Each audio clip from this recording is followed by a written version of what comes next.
https://drive.google.com file de. March. When the world's most powerful tech billionaire sends an emergency alert at 3:47 a.m. telling you to prepare for something in 48 hours, you don't ignore it. When that same alert reaches millions of people simultaneously, accompanied by warnings about massive solar storms and government cover-ups, the world stops sleeping. But when amateur radio operators start picking up transmissions in languages that don't exist on Earth, everyone realizes the 48 hours aren't about surviving a solar storm. They're about surviving first contact. The phone buzzed like an angry wasp against Sarah Chen's nightstand. 3:47 a.m. Who calls at 3:47? Sarah rolled over in her small apartment bed, squinting at the bright screen. The caller ID showed SpaceX emergency alert. Her heart jumped. She'd been working at the Hawthorne facility for 3 years, and emergency alerts only came for rocket explosions or satellite failures. But this wasn't a call, it was a text message. All SpaceX employees report to designated safe zones immediately. You have 48 hours to prepare. This is not a drill. Sarah sat up fast, suddenly wide awake. EM meant Elon Musk. He never sent direct messages to regular elites like her. She was just a data analyst, working on Starlink satellite communication systems. Why would the CEO of SpaceX personally warn her about something? Her hands shook as she read the message again. 48 hours to prepare for what? Outside her apartment window in El Segundo, California, car alarms started going off. One, then another, then a whole symphony of electronic screaming. Dogs began barking. Porch lights flickered on up and down the street. Sarah grabbed her laptop and opened the SpaceX employee portal. The main page showed a red banner, Emergency Protocols Activated. Report to Site 7 immediately. Site 7 was the underground facility beneath the main SpaceX building. Sarah had only been there once, during her first week of training. It looked like something from a science fiction movie. Concrete walls, backup power systems, and enough supplies to last weeks. Her phone buzzed again. This time it was a call from her younger brother Jake. Sarah, his voice cracked with worry. Did you see the news? Elon Musk just posted something crazy on X. Sarah had forgotten about social media. She quickly opened the X app. Elon's latest post was just 2 minutes old. Massive solar storm approaching Earth. Government agencies moving too slowly. Private sector must act now. You have 48 hours to prepare. Protect your electronics. Stock up on essentials. Trust your instincts. The post already had 50,000 likes and 12,000 reposts. The comments were exploding faster than Sarah could read them. Is this real? OMG, my power just went out. Fake news, stop the panic. Thank you, Elon, for warning us. Government hiding the truth again. Sarah's stomach dropped. Solar storms were real. She worked with satellites every day. She knew how dangerous space weather could be. The 18D59 Carrington event had knocked out telegraph lines across the world.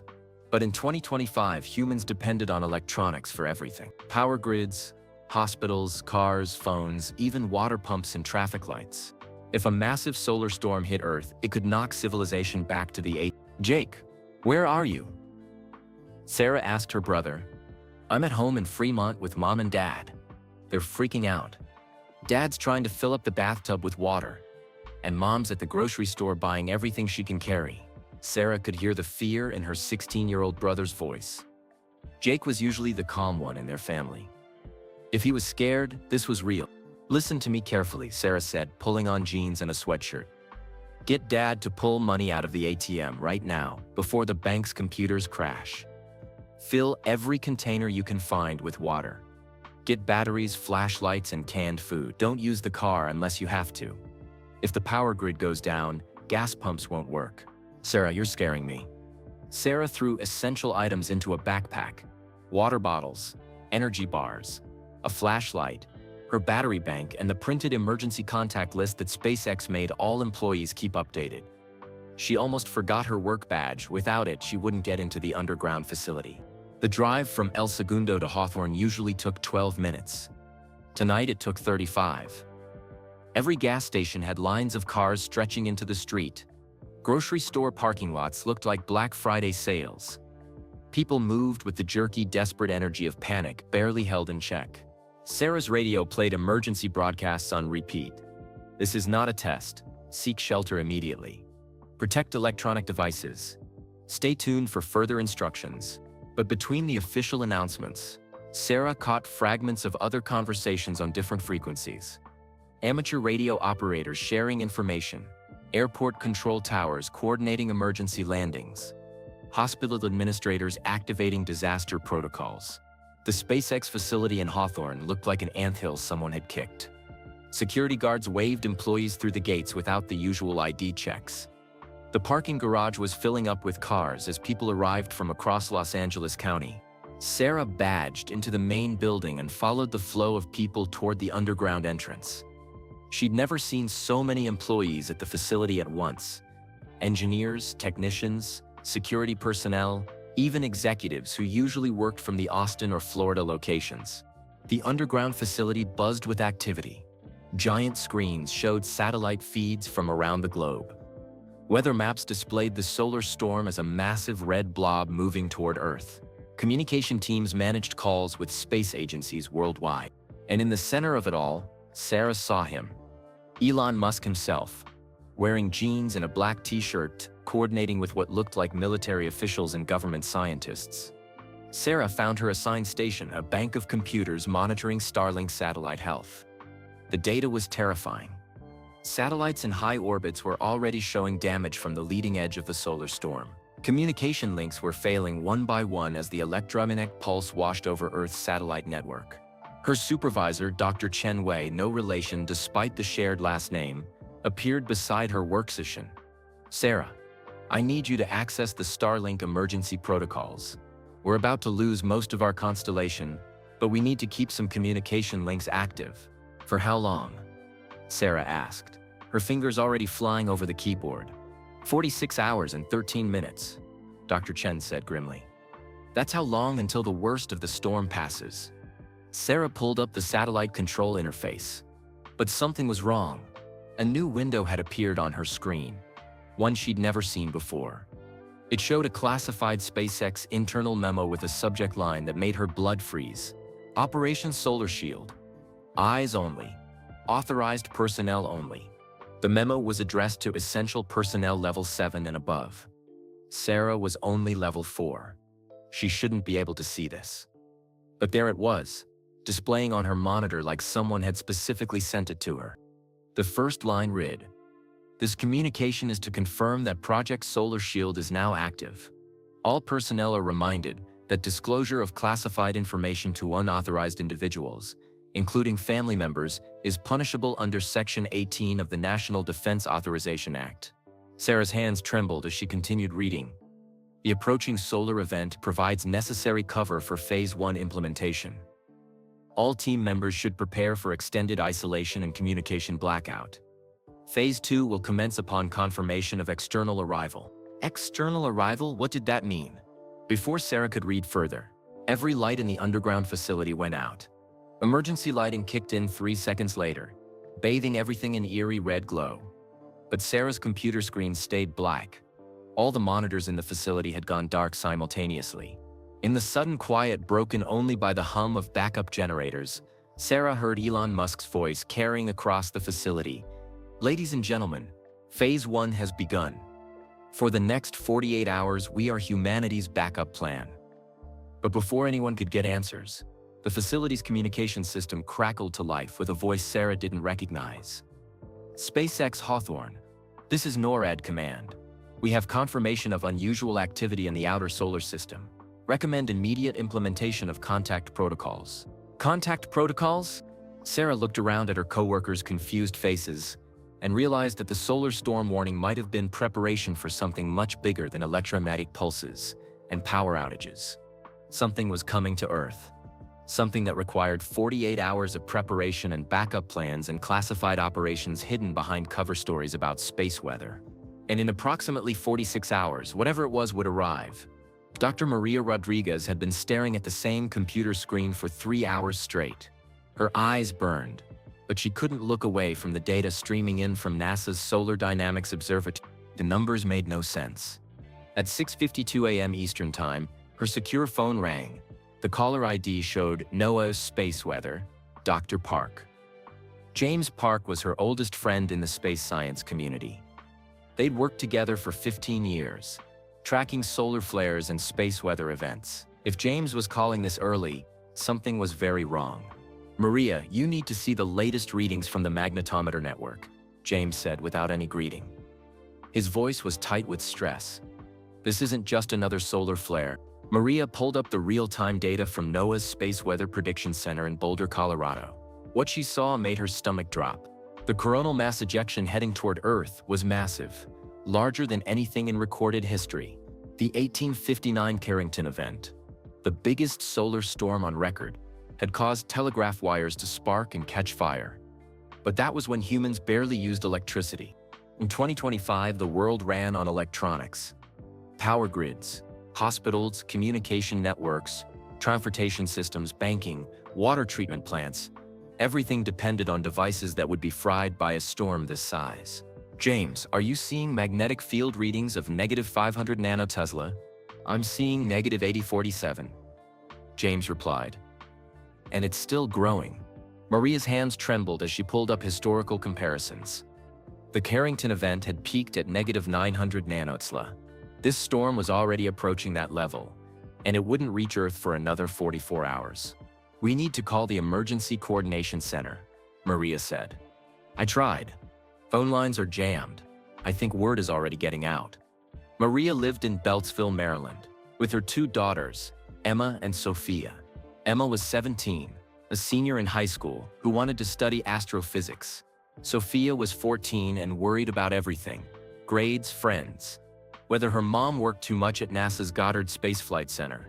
Both girls were at school right now, probably sitting in first-period classes, having no idea that their world was about to change forever. Maria tried calling the school. Busy signal. She tried calling her ex-husband, General David Rodriguez, who worked at NORAD in Colorado Springs. Straight to voicemail. That was when she knew this was really bad. David always answered her calls, especially when they concerned the girls. If his phone wasn't working, military communications were already being affected. She grabbed her emergency bag, every NASA employee kept one ready, and headed for her car. The drive from Goddard to the girls' school usually took 25 minutes. Today, it might take hours. The streets of suburban Maryland were chaos. Gas stations had lines stretching around the block. Grocery store parking lots overflowed with cars. At one intersection, Maria saw 3 different families loading pickup trucks with bottled water and camping supplies. A woman at the gas station was crying into her phone. "Mom, I can't get through to Dad in Florida. The call just won't connect." An elderly man filled multiple gas cans while his wife organized supplies in their trunk. They moved with the efficient urgency of people who had lived through real emergencies before. Maria's radio played the same emergency broadcast on repeat. Citizens are advised to remain calm and follow local emergency guidance. Power grid operators are implementing protective measures. Do not attempt to travel unless absolutely necessary. But Maria could hear the fear underneath the official calm. The announcer's voice got slightly higher each time he repeated the message. In the background, she caught fragments of other conversations: radio operators coordinating with emergency services, air traffic controllers reporting navigation problems. Her phone finally connected to a local news station's live stream. A reporter stood outside NOAA's Space Weather Prediction Center in Boulder. Government officials confirm that a significant solar storm is approaching Earth, but they insist there is no cause for panic. However, sources inside NASA tell a different story. The reporter continued, "Elon Musk's early morning social media post has prompted thousands of people to begin emergency preparations. SpaceX has activated what sources describe as contact protocols, though officials refuse to explain what that means." Contact protocols?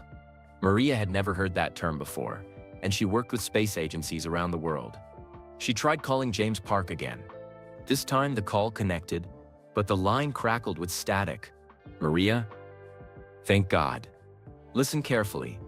I'm at NOAA headquarters, and we just got a classified briefing. This storm, there's something else with it. Something the public doesn't know about." "What do you mean, something else?" "I can't say on an open line. But Maria, get your girls and get them somewhere safe. Underground if possible." "And Maria?" Yeah? Call David. Whatever differences you two have, call him. Military communications are still working on hardened networks. He needs to know where you and the girls are. The line went dead. Maria's heart pounded as she pulled into the Beltsville High School parking lot. She wasn't the only parent there. Dozens of cars filled the lot as mothers and fathers rushed to collect their children. Inside the school office, chaos reigned. The secretary fielded phone calls while 3 different parents demanded to sign out their kids immediately. The principal, Mr. Johnson, tried to maintain order while clearly struggling to understand what was happening. Mrs. Rodriguez, the secretary called out, "Emma and Sophia are waiting in the office." Maria's daughters looked scared, but tried to hide it.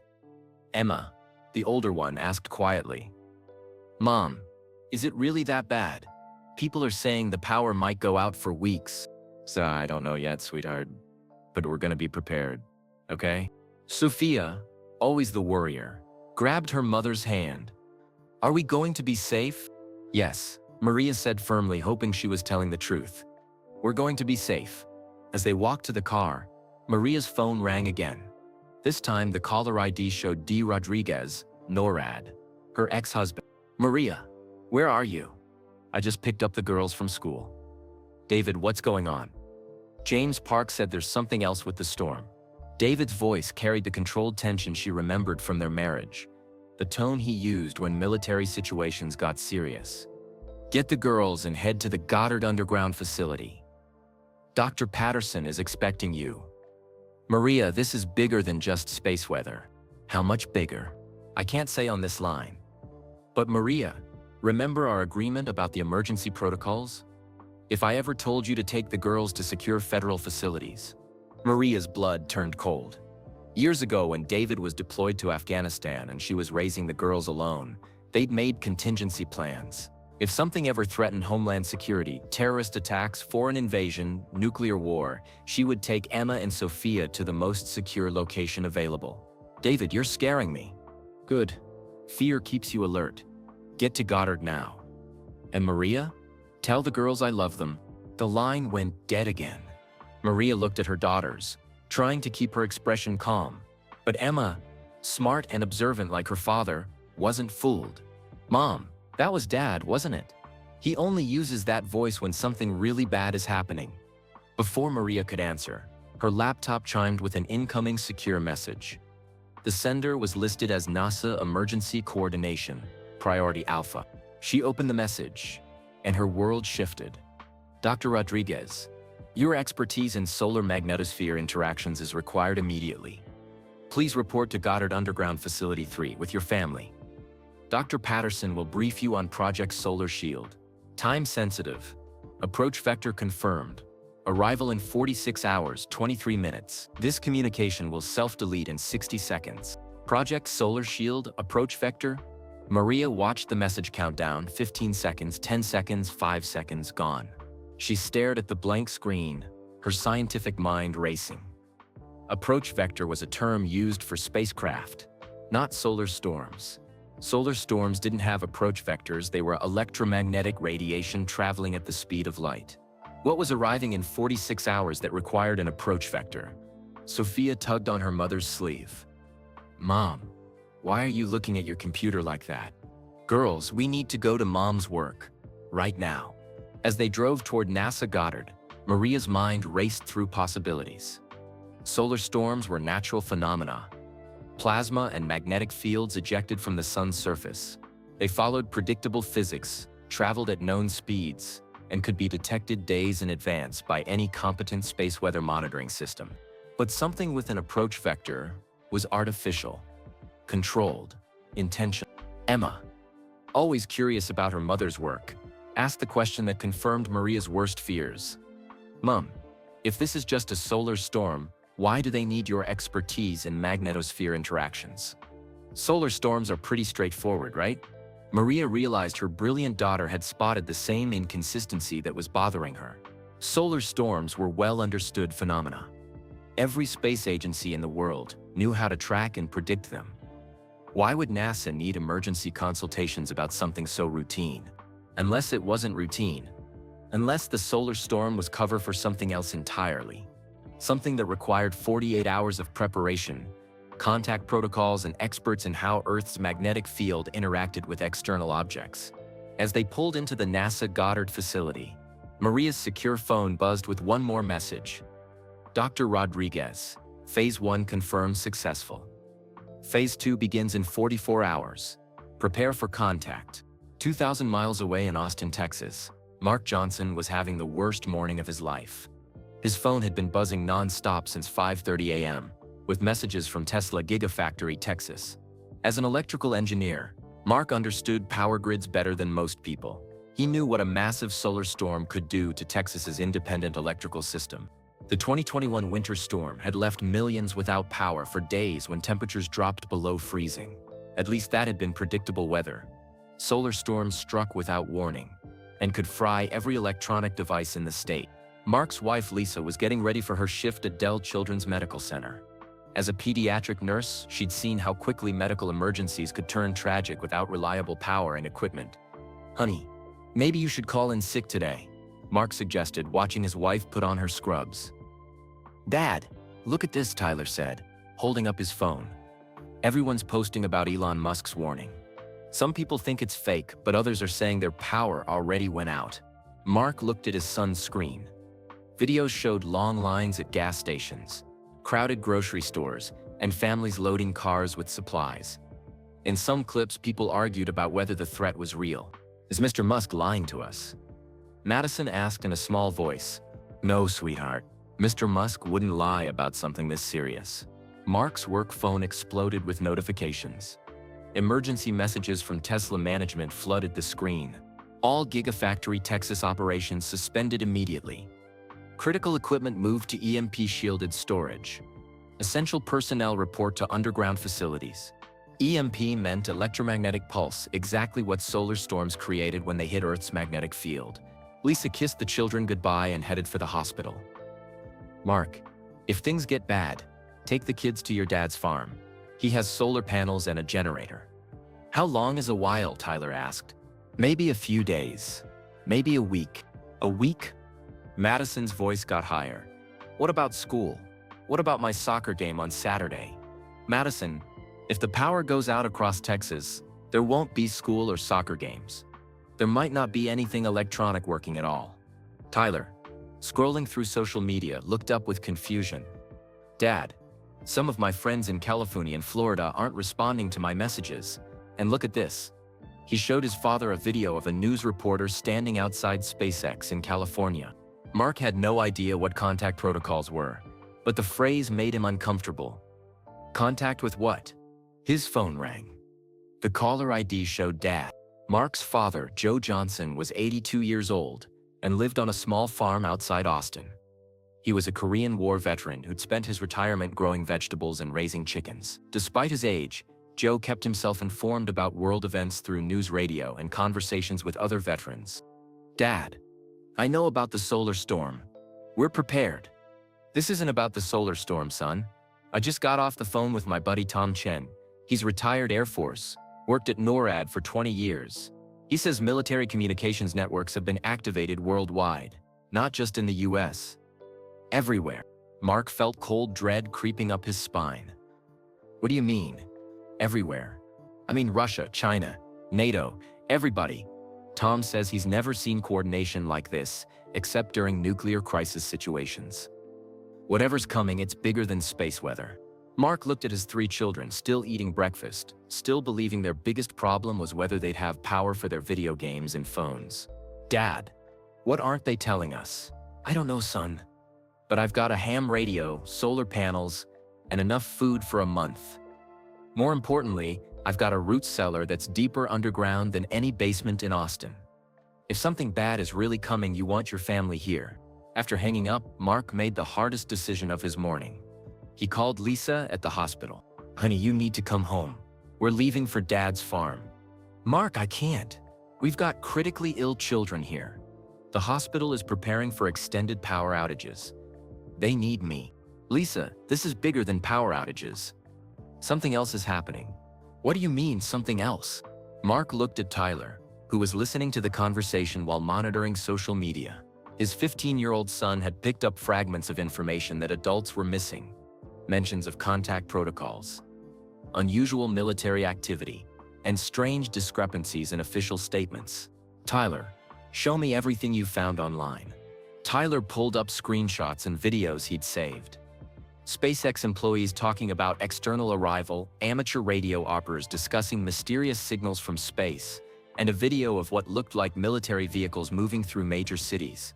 "Dad, look at this video from someone in Colorado Springs. Those trucks are heading toward NORAD headquarters. And this one from Florida. Those are NASA vehicles, but they're not going to Kennedy Space Center. They're going to some facility I've never heard of." Mark studied the videos and felt his engineering mind start connecting pieces of a puzzle he didn't want to solve. The pattern of military movements, the activation of underground facilities, the coordination between space agencies and defense departments, it all pointed to preparation for something much bigger than a solar storm. "Dad," Madison said quietly, "you look scared. You never look scared." Mark knelt down to his daughter's level. "I'm not scared, sweetheart. I'm just concerned. Sometimes grown-ups get warnings about things that might happen, and we have to make plans just in case." "What kind of things?" Before Mark could answer, his neighbor Tom knocked on the front door. Tom was a retired Air Force Master Sergeant who lived 3 houses down. He was carrying a large backpack and looked like he was ready for combat. "Mark, I just got a call from my buddy at Lackland Air Force Base. They're moving aircraft inland and underground. Not just some planes, all of them.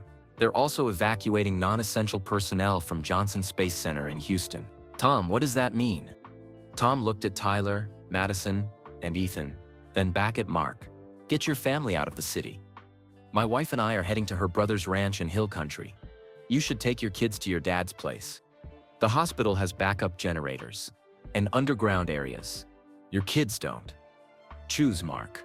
After Tom left, Mark faced the hardest decision of his life. Stay in Austin and keep the family together, but risk exposing the children to unknown dangers. Or split up the family, with Lisa staying at the hospital while he took the kids to relative safety at his father's farm. Tyler made the decision easier. "Dad, Mom would want us to be safe. She'd want to know we're okay so she can focus on helping her patients." Madison nodded, trying to be brave.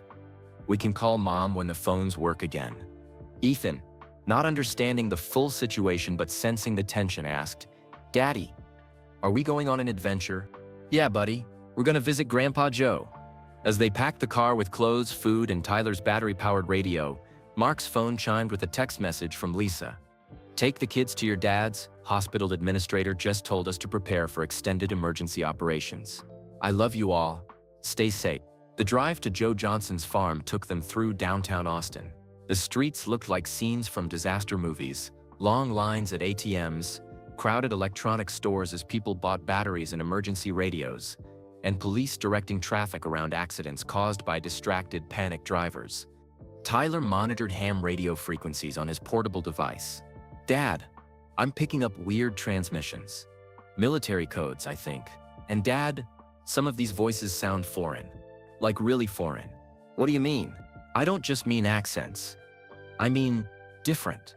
Like they're not speaking any language I've ever heard." Mark's hands tightened on the steering wheel. Foreign languages on military frequencies could mean international coordination. Or it could mean something much stranger. As they pulled into Grandpa Joe's driveway, Mark saw that his father had been busy. Solar panels gleamed on the roof. A new antenna array stretched between 2 oak trees. The old root cellar had been reinforced with what looked like metal sheeting. Joe Johnson met them at the front door, but his usual smile was missing. "Grandpa!" Ethan ran to hug his grandfather. "Hello, little man. Are you ready for an adventure?" Tyler, carrying his radio, looked around at the preparations. "Grandpa, how long have you been getting ready for this?" "About a week, son. Sometimes old soldiers get feelings about things. Sometimes those feelings are right." Madison, still fighting tears, asked, "Grandpa, what's really happening? Everyone's acting like the world is ending, but nobody will tell us why." Joe Johnson looked at his 3 grandchildren and made a decision. "Kids, sometimes the people in charge know things are coming before they tell everyone else. They do that to prevent panic, to give themselves time to get ready. Your grandfather has friends who still know things. What kind of things? Tyler pressed. The kind of things that make old soldiers check their equipment and prepare for visitors. Mark felt the hair on his neck stand up. Dad, what kind of visitors? Before Joe could answer, Tyler's radio crackled with a transmission that made everyone freeze. This is Command Authority Alpha, broadcasting on emergency frequencies. Solar storm was the cover. Repeat, solar storm was the cover. Real threat inbound. All citizens must prepare. The transmission cut to static. In the sudden silence, 4 generations of the Johnson family stared at each other, finally understanding that the 48 hours of preparation weren't about surviving a solar storm. They were about surviving first contact. In London, Prime Minister Catherine Williams stared at the intelligence report on her desk. It was 11:43 p.m. GMT, and the emergency session at 10 Downing Street had been going for 3 hours. Foreign Secretary, please confirm what MI6 has told us, she said, rubbing her tired eyes. Prime Minister, GCHQ intercepted the same transmission that NASA received. Phase 2 begins in 44 hours. Prepare for contact. Our space tracking stations have confirmed unusual objects entering the outer solar system. Catherine looked around the room at Britain's top military and scientific officials. Objects. Plural. Yes, ma'am. At least 3 separate signatures. Large. Moving at speeds that our physics says should be impossible. The Prime Minister had governed through Brexit, COVID-19, and climate crises. But nothing had prepared her for this. What is the American position? President Martinez is maintaining public silence while activating DEFCON 3. The Russians have moved their space command to underground facilities. The Chinese have gone completely dark. No communications from their space program for 6 hours. And the European Space Agency, ESA, is coordinating with NASA and SpaceX. Their deep space monitoring station in French Guiana detected the first object 4 days ago. They've been tracking it ever since. Catherine Williams had entered politics to serve her people. Now she faced a decision that would affect not just Britain, but all of humanity. What are our options? 3 choices, ma'am. 1. We coordinate with our allies and prepare for peaceful contact. 2. We prepare for hostile contact and hope our military assets can protect British territory. 3. We evacuate major population centers and hope for the best. What does the science community recommend? Dr. Sarah Blackwood from the UK Space Agency spoke up. Prime Minister, the electromagnetic signatures we're detecting don't match any known technology. If these visitors have hostile intentions, our military response would be inadequate. Meanwhile, in Tokyo, tech entrepreneur Yuki Tanaka watched the Nikkei stock index collapse in real time. At 8:43 a.m. JST, Japanese markets were in free fall, as news of potential alien contact spread through social media faster than government censors could control it. Yuki's semiconductor company supplied chips for satellites and defense systems worldwide.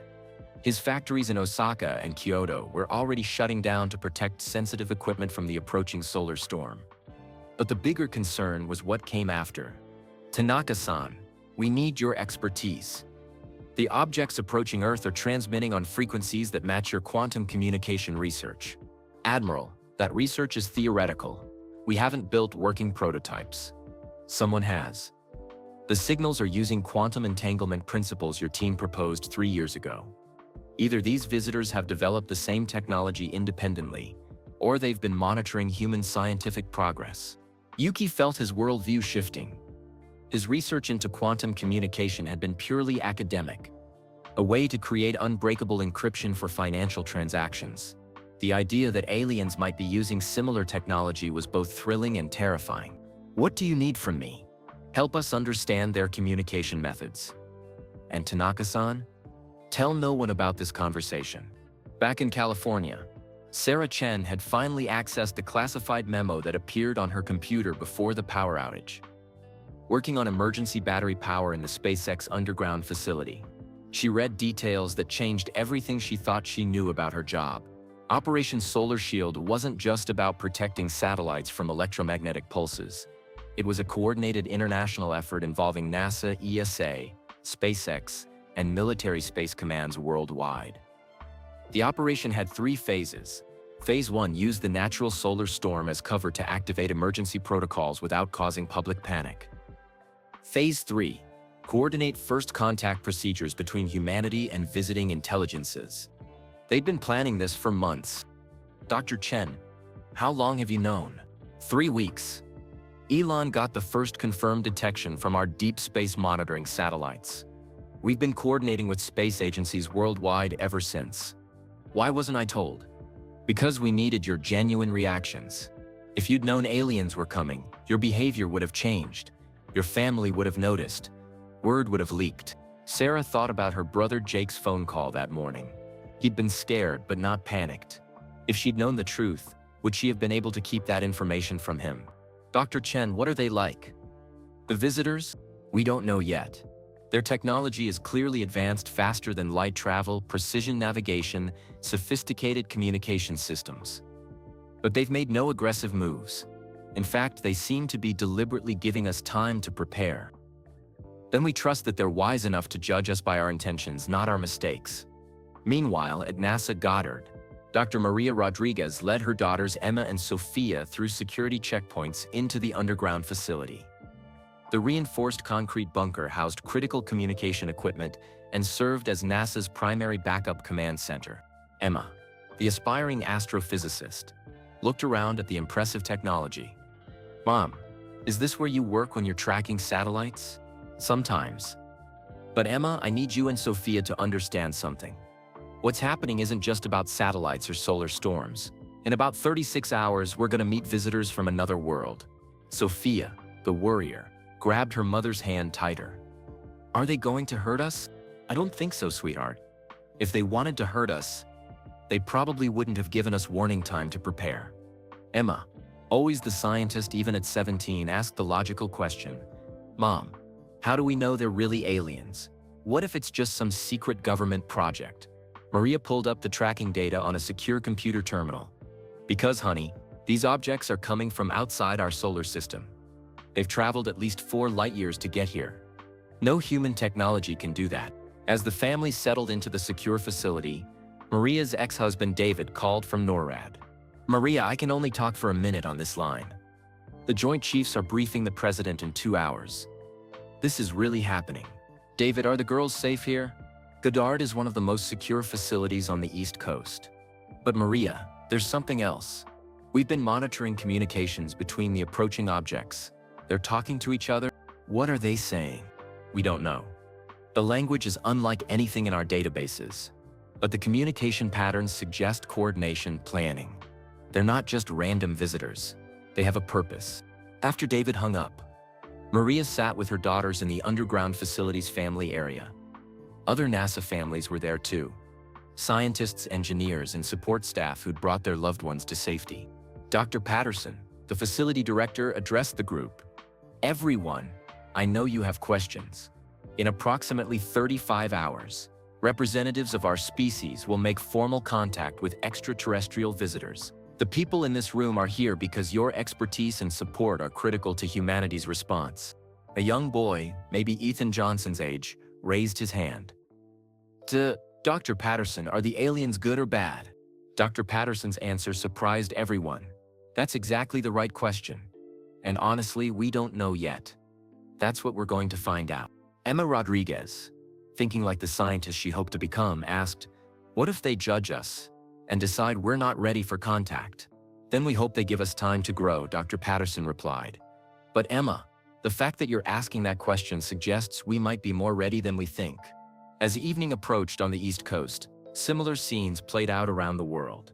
In underground facilities, secure bunkers, and emergency command centers, families gathered while their parents, spouses, and loved ones prepared for humanity's most important moment. But in Austin, Texas, the Johnson family was discovering that preparation meant more than just stockpiling supplies and finding safe locations.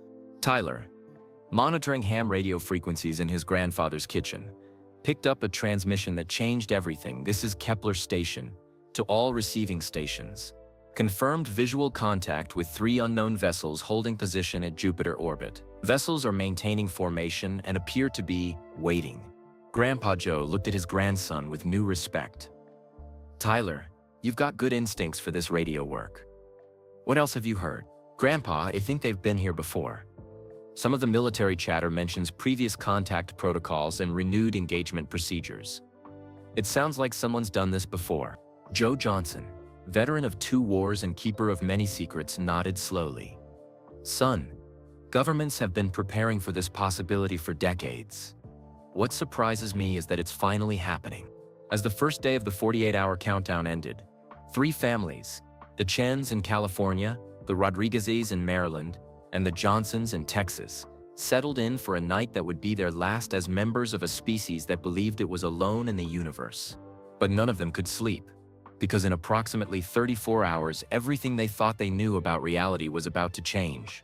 Hour 18 of the 48-hour countdown. March 16, 25. 9:32 p.m. Eastern Time. The first wave hit like a silent tsunami of light. In Manhattan, financial analyst Rebecca Martinez was working late on the 23rd floor of her office building when the night sky exploded with color. Green and purple auroras danced across the horizon, beautiful lights that should never be visible this far south. "Oh my God," whispered her coworker James, staring out the floor-to-ceiling windows. "Are those northern lights? In New York?" Rebecca knew enough about space weather to understand what this meant. Aurora this far south indicated a geomagnetic storm of incredible power. She grabbed her phone to call her sister in Brooklyn, but the call wouldn't connect. Then every computer screen in the building flickered and went dark. Emergency lighting kicked in, casting eerie red shadows across the trading floor. But the elevators had stopped working. 23 floors up, Rebecca and 47 other office workers were suddenly trapped. "Everyone stay calm," called out the building security guard. "Emergency power is working. Stairwells are lit. We'll get everyone down safely." But Rebecca could see the fear in people's faces. The city lights below were flickering like candles in the wind. Parts of Manhattan were going completely dark as power substations failed under the electromagnetic assault. At Chicago O'Hare Airport, Captain Jennifer Walsh was preparing Flight 4747 for takeoff Los Angeles when her instrument panel started giving impossible readings. According to her navigation system, the plane was simultaneously in Chicago, Denver, and somewhere over the Atlantic Ocean. "Tower, this is United 47, she radioed. "I'm showing multiple equipment malfunctions. Request clearance to return to gate." "United 47, you are cleared to..." "Wait, we're showing you at 3 different positions on radar. All aircraft are ordered to remain grounded immediately." "Repeat, all aircraft grounded." Through the cockpit window, Captain Walsh watched the sky light up with auroras stretching from horizon to horizon. In her 20 years of flying, she'd never seen anything like it. The electromagnetic storm was so powerful that it was creating visible light shows in the atmosphere. Her phone buzzed with a text from her daughter at Northwestern University. "Mom, all the power went out on campus. Is this the solar storm thing? Are you safe?" Captain Walsh tried to reply, but her phone showed no signal. Across the airport, travelers stranded by the ground stop gathered around battery-powered radios, listening to emergency broadcasts that were becoming increasingly urgent. "Dr. Johnson, we need you in room 304, called a nurse. "The ventilator keeps resetting." Lisa rushed to help a 6-year-old girl whose breathing machine had been affected by the electromagnetic interference. In critical care situations like this, even brief power interruptions could be life-threatening. Her phone showed 17 missed calls from Mark, but voice communication was impossible. The cellular towers were overwhelmed. Many had been damaged by the electromagnetic pulses. At the nurse's station, Lisa found a battery-powered radio. Emergency broadcast from the Texas Division of Emergency Management painted a grim picture. Citizens should remain indoors and avoid unnecessary travel. Power restoration may take several days as utility companies assess damage to electrical infrastructure. But between the official broadcasts, Lisa caught fragments of other transmissions. Amateur radio operators were sharing information that wasn't making it into official announcements. "This is KC-5XYZ in Dallas, confirming multiple aircraft contrails heading south toward Lackland Air Force Base. This is W5ABC in Houston. Johnson Space Center has activated lockdown protocols. No civilian access permitted. This is Emergency Coordinator in San Antonio. Military convoys moving toward underground facilities. Repeat, military convoys moving underground." Lisa's nursing training had taught her to read between the lines of official statements. The pattern of military movements suggested preparation for something much more serious than power outages. Meanwhile, at the SpaceX facility in Hawthorne, Sarah Chen watched in fascination and horror as the electromagnetic storm washed over Earth like a slow-moving wave of destruction. Satellite feeds showed the aurora extending as far south as Mexico and as far north as the Arctic Circle. The planet looked like it was wrapped in sheets of colored light, beautiful and terrifying at the same time. "Sarah, I need your help with the emergency communication protocols," called Dr. Chen Wei from across the underground facility. Sarah hurried to the main communication center, where dozens of engineers worked frantically to maintain contact with anything still functioning in orbit. The Starlink constellation was failing satellite by satellite as the electromagnetic storm overwhelmed their protective systems. "We're down to 12 functioning satellites out of 4,000, reported a technician. "Communication coverage is basically gone." But in a corner of the facility, a small team worked on equipment Sarah had never seen before. The devices looked like a combination of satellite communication gear and something from a science fiction movie: crystalline components. Unusual antenna arrays and displays showing mathematical formulas she didn't recognize. "What is that equipment?" Sarah asked Dr. Chen. "Experimental communication technology, based on theoretical principles." "Theoretical principles for talking to who?" Dr. Chen looked around to make sure no one else was listening. "Sarah, in 30 hours, we're going to need to communicate with intelligences that don't use human technology. That equipment isn't for talking to our satellites. It's for talking to theirs." At NASA Goddard, Dr. Maria Rodriguez and her daughters watched the electromagnetic storm's effects through underground facility monitors. The reinforced bunker protected them from the worst effects, but surface communications were failing worldwide. "I know, sweetheart. But Mom, the pattern is wrong. Natural solar storms don't have this kind of organized structure. It looks almost like someone designed it." Maria looked at her brilliant daughter and realized that Emma had spotted something the adult scientists were still trying to understand. The electromagnetic storm did have unusual characteristics: too organized, too precisely timed, too perfectly suited to disabling human communication systems without causing permanent damage. "Emma, what do you think that means?" "I think someone wanted our electronics turned off temporarily. Someone who knew exactly how much electromagnetic energy it would take to disable our technology without hurting people." Before Maria could respond, her secure phone buzzed with an encrypted message from David at NORAD. "Maria, the storm was a warning shot. Real contact begins in 29 hours. Get the girls ready for visitors." In rural Texas, the Johnson family experienced the electromagnetic storm differently. Grandpa Joe's preparations proved wise. His solar panels had surge protectors, and his battery backup systems continued working even as the power grid failed across central Texas. Tyler monitored ham radio frequencies while Madison and Ethan played board games by LED lantern light. Mark helped his father check the underground shelter they might need if things got worse. "Grandpa," Tyler called out suddenly, "I'm picking up something weird on the emergency frequencies." The family gathered around Tyler's radio as he tuned through different channels. Most were static or emergency broadcasts. But on one frequency, they heard a voice speaking in clear, precise English. "This is Command Authority Alpha. Solar storm was the cover. Repeat.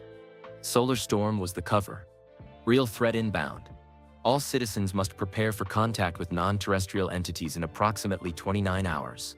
Military assets are positioned for defensive and communication protocol. Civilian population should remain calm and follow designated leader instruction."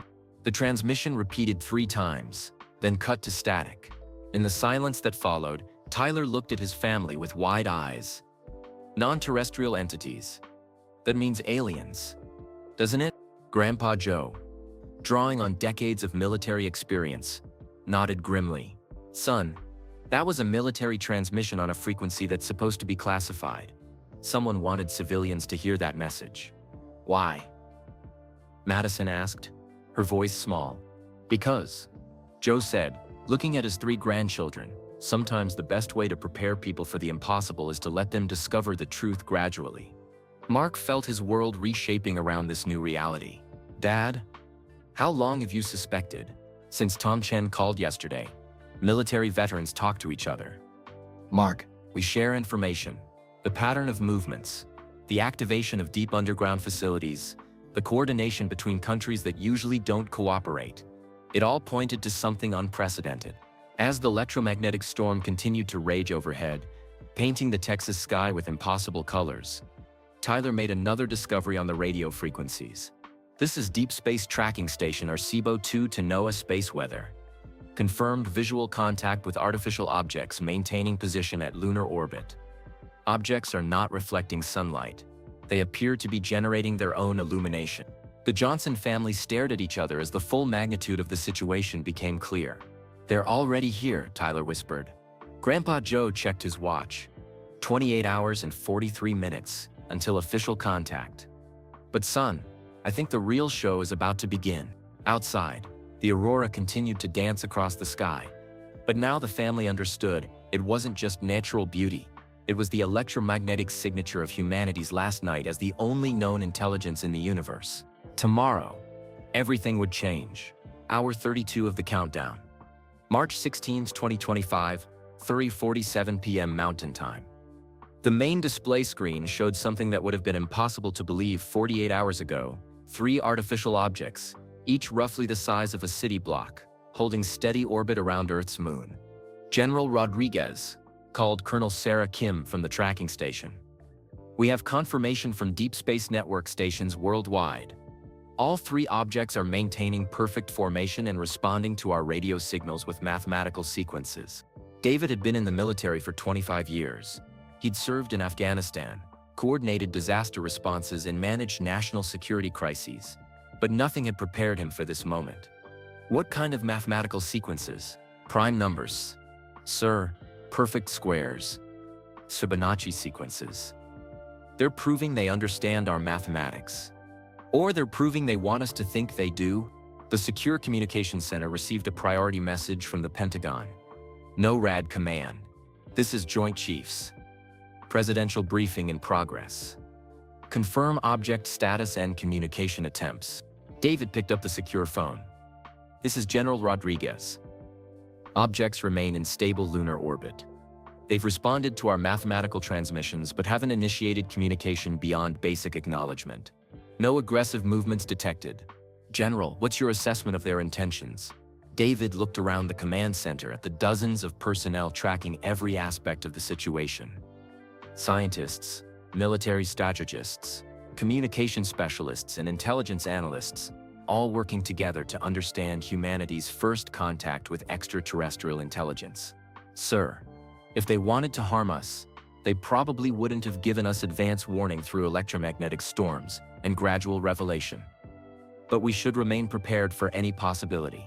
After ending the call, David stepped into a secure conference room where screens connected him to similar facilities worldwide. The Pentagon in Washington, NATO headquarters in Brussels, the Kremlin in Moscow, and the European Space Agency in Paris. "Gentlemen and ladies," came a voice from the Pentagon. "We need to discuss what we're not telling our civilian populations." A woman's voice from Brussels replied.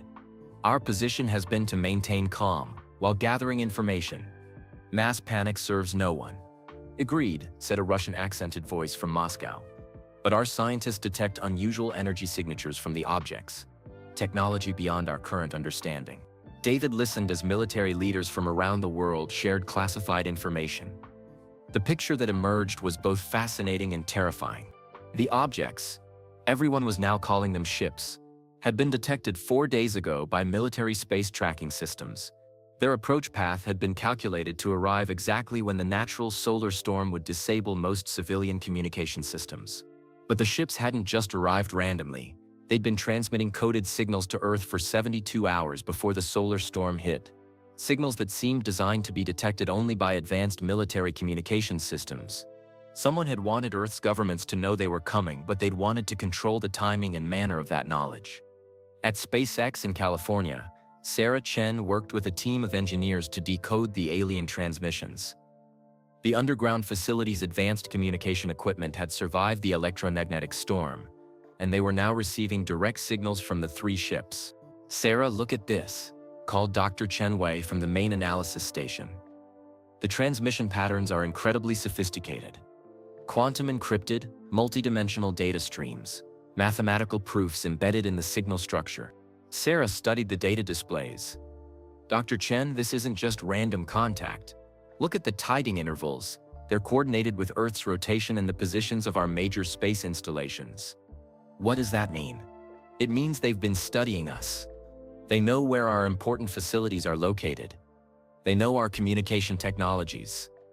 They've been preparing for this contact as carefully as we have. The realization hit Sarah like cold water. Humanity wasn't just meeting aliens. They were meeting aliens who had been observing and planning for this encounter. At NASA Goddard, Dr. Maria Rodriguez received similar instructions. She was to join an international team of scientists for direct communication attempts with the alien ships. Her daughters would remain safe in the underground facility while she participated in humanity's first intentional conversation with extraterrestrial intelligence. "Mom, are you really going to talk to aliens?"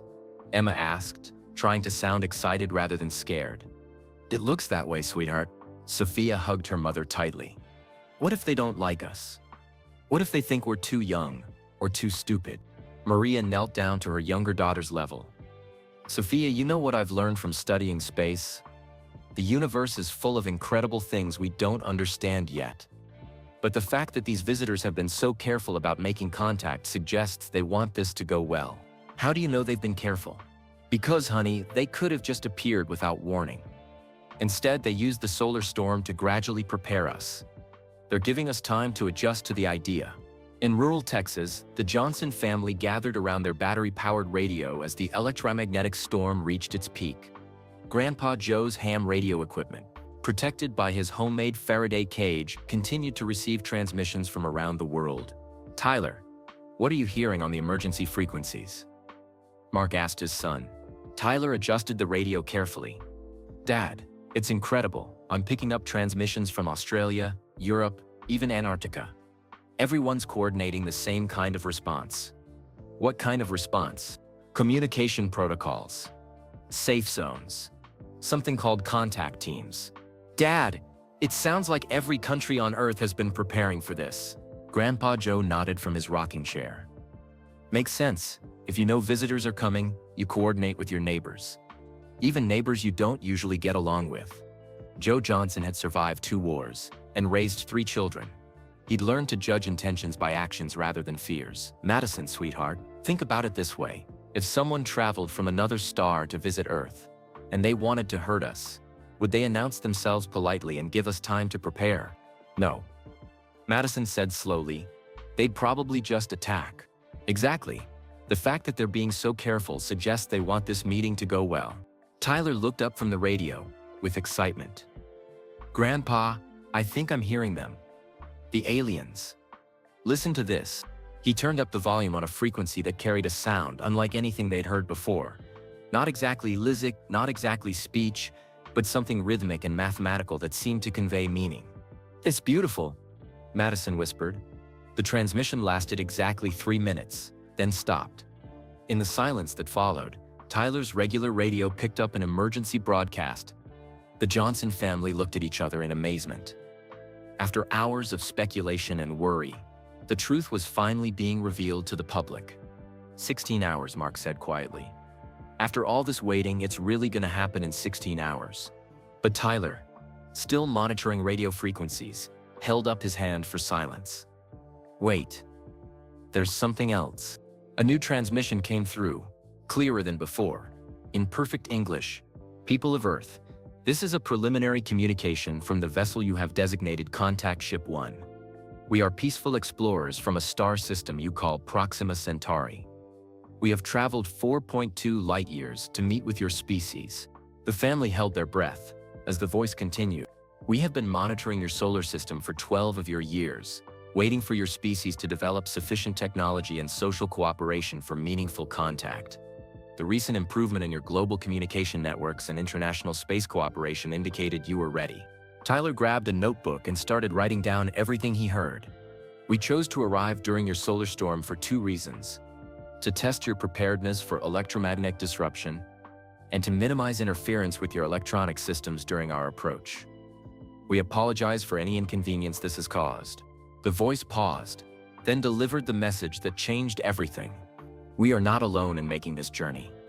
2 other species have also come to observe your first contact. One species is peaceful. like ourselves. The other has different intentions. In 15 hours and 47 minutes we will begin formal communication. We hope your species is prepared for the choices you will need to make. The transmission ended, leaving the Johnson family in stunned silence. Tyler looked up from his notebook, his 15-year-old mind racing. Different intentions. That meant some of the aliens might not be friendly. Grandpa Joe's expression turned serious. Son, that means humanity is about to face the biggest test in our history, and we have less than 16 hours to get ready for it. Mark thought about his wife Lisa, still working at the hospital. He thought about Sarah Chen at SpaceX and Dr. Rodriguez at NASA. Across the world, ordinary people were about to become part of something extraordinary. But Tyler's radio crackled with one more transmission that made everyone's blood run cold. This is Deep Space Tracking Network to all stations. Confirmed detection of additional objects entering outer solar system. Count now stands at 6 vessels. Repeat, 6 vessels approaching Earth. 6 ships. 3 peaceful, 1 with different intentions, and 2 unknown. Tomorrow wasn't just about first contact anymore. It was about survival. Hour 36 of the countdown. March 16, 2025, 9:47 p.m. Pacific Time. The weight of cosmic responsibility settled over humanity as secure communication lines around the world carried the same urgent message. All contact team members report for immediate briefing. Phase 2 is now active. At SpaceX's underground facility in Hawthorne, Sarah Chen joined a video conference that would have been impossible to imagine just days before. Her screen showed faces from NASA Goddard NORAD headquarters, the European Space Agency, the Japanese Space Agency, and facilities she didn't recognize in Russia and China. "Ladies and gentlemen," said a voice she recognized as Elon Musk, "we're about to share information that will change everything you think you know about Earth's place in the universe." Sarah's heart pounded as Dr. Chen Wei handed her a classified briefing document marked Eyes Only. Cosmic Clearance Level 9. "Ms. Chen," said Dr. Patricia Stevens from NASA headquarters on the video call, "your work with Starlink communication protocols makes you essential for what comes next. But first, you need to understand what we're really dealing with." 3 days ago, radio telescopes in Arecibo, Australia and Chile detected artificial signals from the approaching objects. Computer analysis confirmed that these signals contained mathematical proofs, star charts, and basic information about the visitors' home systems. Sarah's scientific training warred with disbelief. "They've been trying to communicate for 3 days?" "Not trying," Dr. Stevens corrected. "Succeeding. We've been in limited communication with what they call themselves the Gardeners." A new voice joined the conference call, someone identifying themselves as Dr. Yuki Tanaka from Tokyo. "The quantum communication signatures match theoretical models for faster-than-light information transfer. These beings have technology that our best scientists consider impossible." But the second revelation was even more shocking. The objects we initially detected were not the first alien visitors to Earth. Dr. Stevens continued. "Analysis of historical electromagnetic anomalies suggests previous contact attempts dating back decades." Sarah's mind raced through implications. Previous contact attempts? When? The 1977 WOW signal detected by SETI. The 1991 gamma-ray burst anomaly. The 2017 Oumuamua asteroid that exhibited impossible acceleration. All of these events now appear to have been contact attempts that humanity wasn't ready for. Dr. Chen Wei added classified information that made Sarah's blood run cold. "The visitors have been observing our technological and social development. They've been waiting for us to achieve global communication capability and demonstrate basic cooperation on planetary-scale challenges." "You mean they've been testing us?" "More like waiting for us to test ourselves." At NASA Goddard, Dr. Maria Rodriguez sat in a secure briefing room with her daughters Emma and Sophia. Dr. Patterson, the facility director, had made the unprecedented decision to include family members in the briefing. "Dr. Rodriguez, your expertise in magnetosphere interactions is crucial, because the visitor's technology operates by manipulating electromagnetic fields in ways we don't fully understand." Emma, the 17-year-old aspiring scientist, raised her hand like she was in class. "Dr. Patterson, how do we know they're telling the truth about being peaceful?" "Excellent question, Emma. We don't. But their actions suggest peaceful intentions. They could have arrived without warning. But instead they coordinated their approach with a natural solar storm to minimize disruption to our technology. Sophia, the 14-year-old warrior, asked the question that cut to the heart of everyone's fears. What about the ones with different intentions? The bad aliens? Dr. Patterson's expression became grave. Sophia, that's what we're trying to understand. Long-range sensors detect 2 additional ships that aren't communicating with us. They're maintaining distance, but appear to be observing. Maria's secure phone buzzed with a message from David at NORAD. Maria, Phase 2 briefing reveals larger picture. Humanity is being evaluated by multiple species. Our response to this contact will determine our future relationship with galactic community. No pressure. The message ended with a detail that made Maria's hands shake. Tell the girls their dad loves them and is proud of how brave they're being. Also, tell them that Emma's dream of studying astrophysics just became the most important career path in human history. In Austin, the Johnson family faced their own moment of revelation. Tyler had managed to receive a signal that carried more detailed alien communication, and what he heard changed everything. This is the vessel you designate Contact Ship 1 to the facility you call SpaceX Hawthorne. Came the clear, patient voice. We request permission to establish formal communication protocols with representatives of your species. Mark Johnson, electrical engineer and father of 3, found himself listening to his 15-year-old son felicitate humanity's first interplanetary conversation. We understand your caution, the alien voice continued. Previous species we have encountered often exhibit fear during initial contact. This is natural and appropriate. We have learned to approach slowly and with respect for local customs. Tyler, with the fearlessness of youth, keyed the microphone. This is Tyler Johnson in Austin, Texas. Can you tell us about the other species you mentioned? The alien response came immediately. Young human Tyler, we are honored by your courage in speaking with us.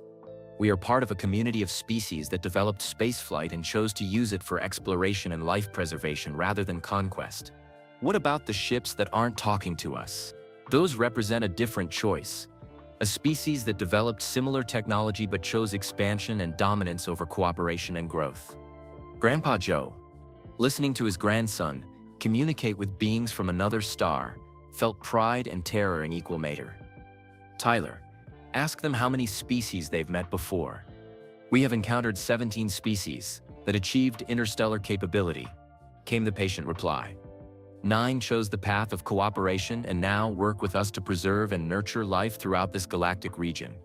8 chose the path of domination. Madison, the family warrior, asked the question that everyone feared. What happened to the 8 that chose wrong? The pause before the answer lasted 10 seconds, an eternity in the context of interstellar communication. 6 of those species destroyed themselves through warfare or environmental collapse within a few centuries of achieving spaceflight. 2 survived their self-destructive tendencies and became problematic for their galactic neighbors. Mark felt his stomach drop. Problematic how? They began conquering other worlds, enslaving or eliminating species they encountered. Eventually, the community of cooperative species was forced to contain their expansion. Tyler looked at his family with wide eyes. They're talking about galactic war. Yes, young Tyler. And those 2 surviving aggressive species are represented by the silent ships currently observing your world. The weight of this information settled over the Johnson family like a heavy blanket. They weren't just witnessing first contact. They were witnessing humanity's final exam for acceptance into a galactic community. Lisa Johnson, still at Dell Children's Medical Center, received the news through official hospital communications. The administrator had gathered all staff for an emergency briefing that revealed the truth about the past 48 hours. Ladies and gentlemen, as medical professionals, you have a right to know what we're preparing for. In approximately 12 hours, humanity will make formal contact with multiple extraterrestrial species. Some are peaceful, others are not. Lisa's mind immediately went to her children at Joe's farm. Were they safe? Would any location on Earth be safe if hostile aliens decided humanity had failed their test? Her phone vibrated with a text message that somehow got through the communication disruptions. Mom, we're safe. Tyler is talking to aliens on Grandpa's radio. They seem nice, but there are bad ones too. Love you. Madison. At facilities around the world, similar briefings revealed the same staggering truth. Humanity had stumbled into a cosmic test that would determine not just their future, but their survival. The peaceful aliens, the gardeners, offered knowledge, technology, and membership in a galactic community of life-preserving species. But that offer came with responsibilities and expectations. The hostile aliens, observers from the two aggressive species, were evaluating whether humanity would choose cooperation or conquest. Their decision would determine whether Earth faced peaceful integration into galactic civilization or the same containment and isolation that had been imposed on other aggressive species. Sarah Chen, preparing for her role in the communication team, received one final briefing document that revealed the ultimate stakes. Humanity's response to this contact will be observed and recorded by all member species of the galactic community.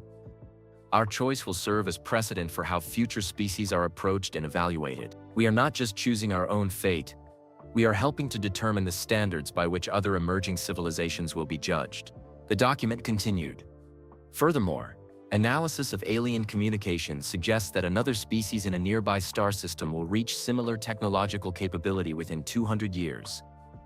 Our handling of first contact will directly influence how they are approached when their time comes. Sarah stared at the document in disbelief. Humanity wasn't just being tested, they were setting an example for other species not yet born into spaceflight capability. As midnight approached on the East Coast, marking hour 40 of the countdown, families across Earth faced the same realization. The next 8 hours would determine whether humanity joined a community of star-traveling species or faced isolation and potential destruction. Tyler Johnson, still monitoring radio frequencies at his grandfather's farm, picked up one more transmission that summarized everything. This is Contact Ship 1 to all Earth receiving stations. In 8 hours, we will begin formal evaluation of your species' readiness for galactic community membership.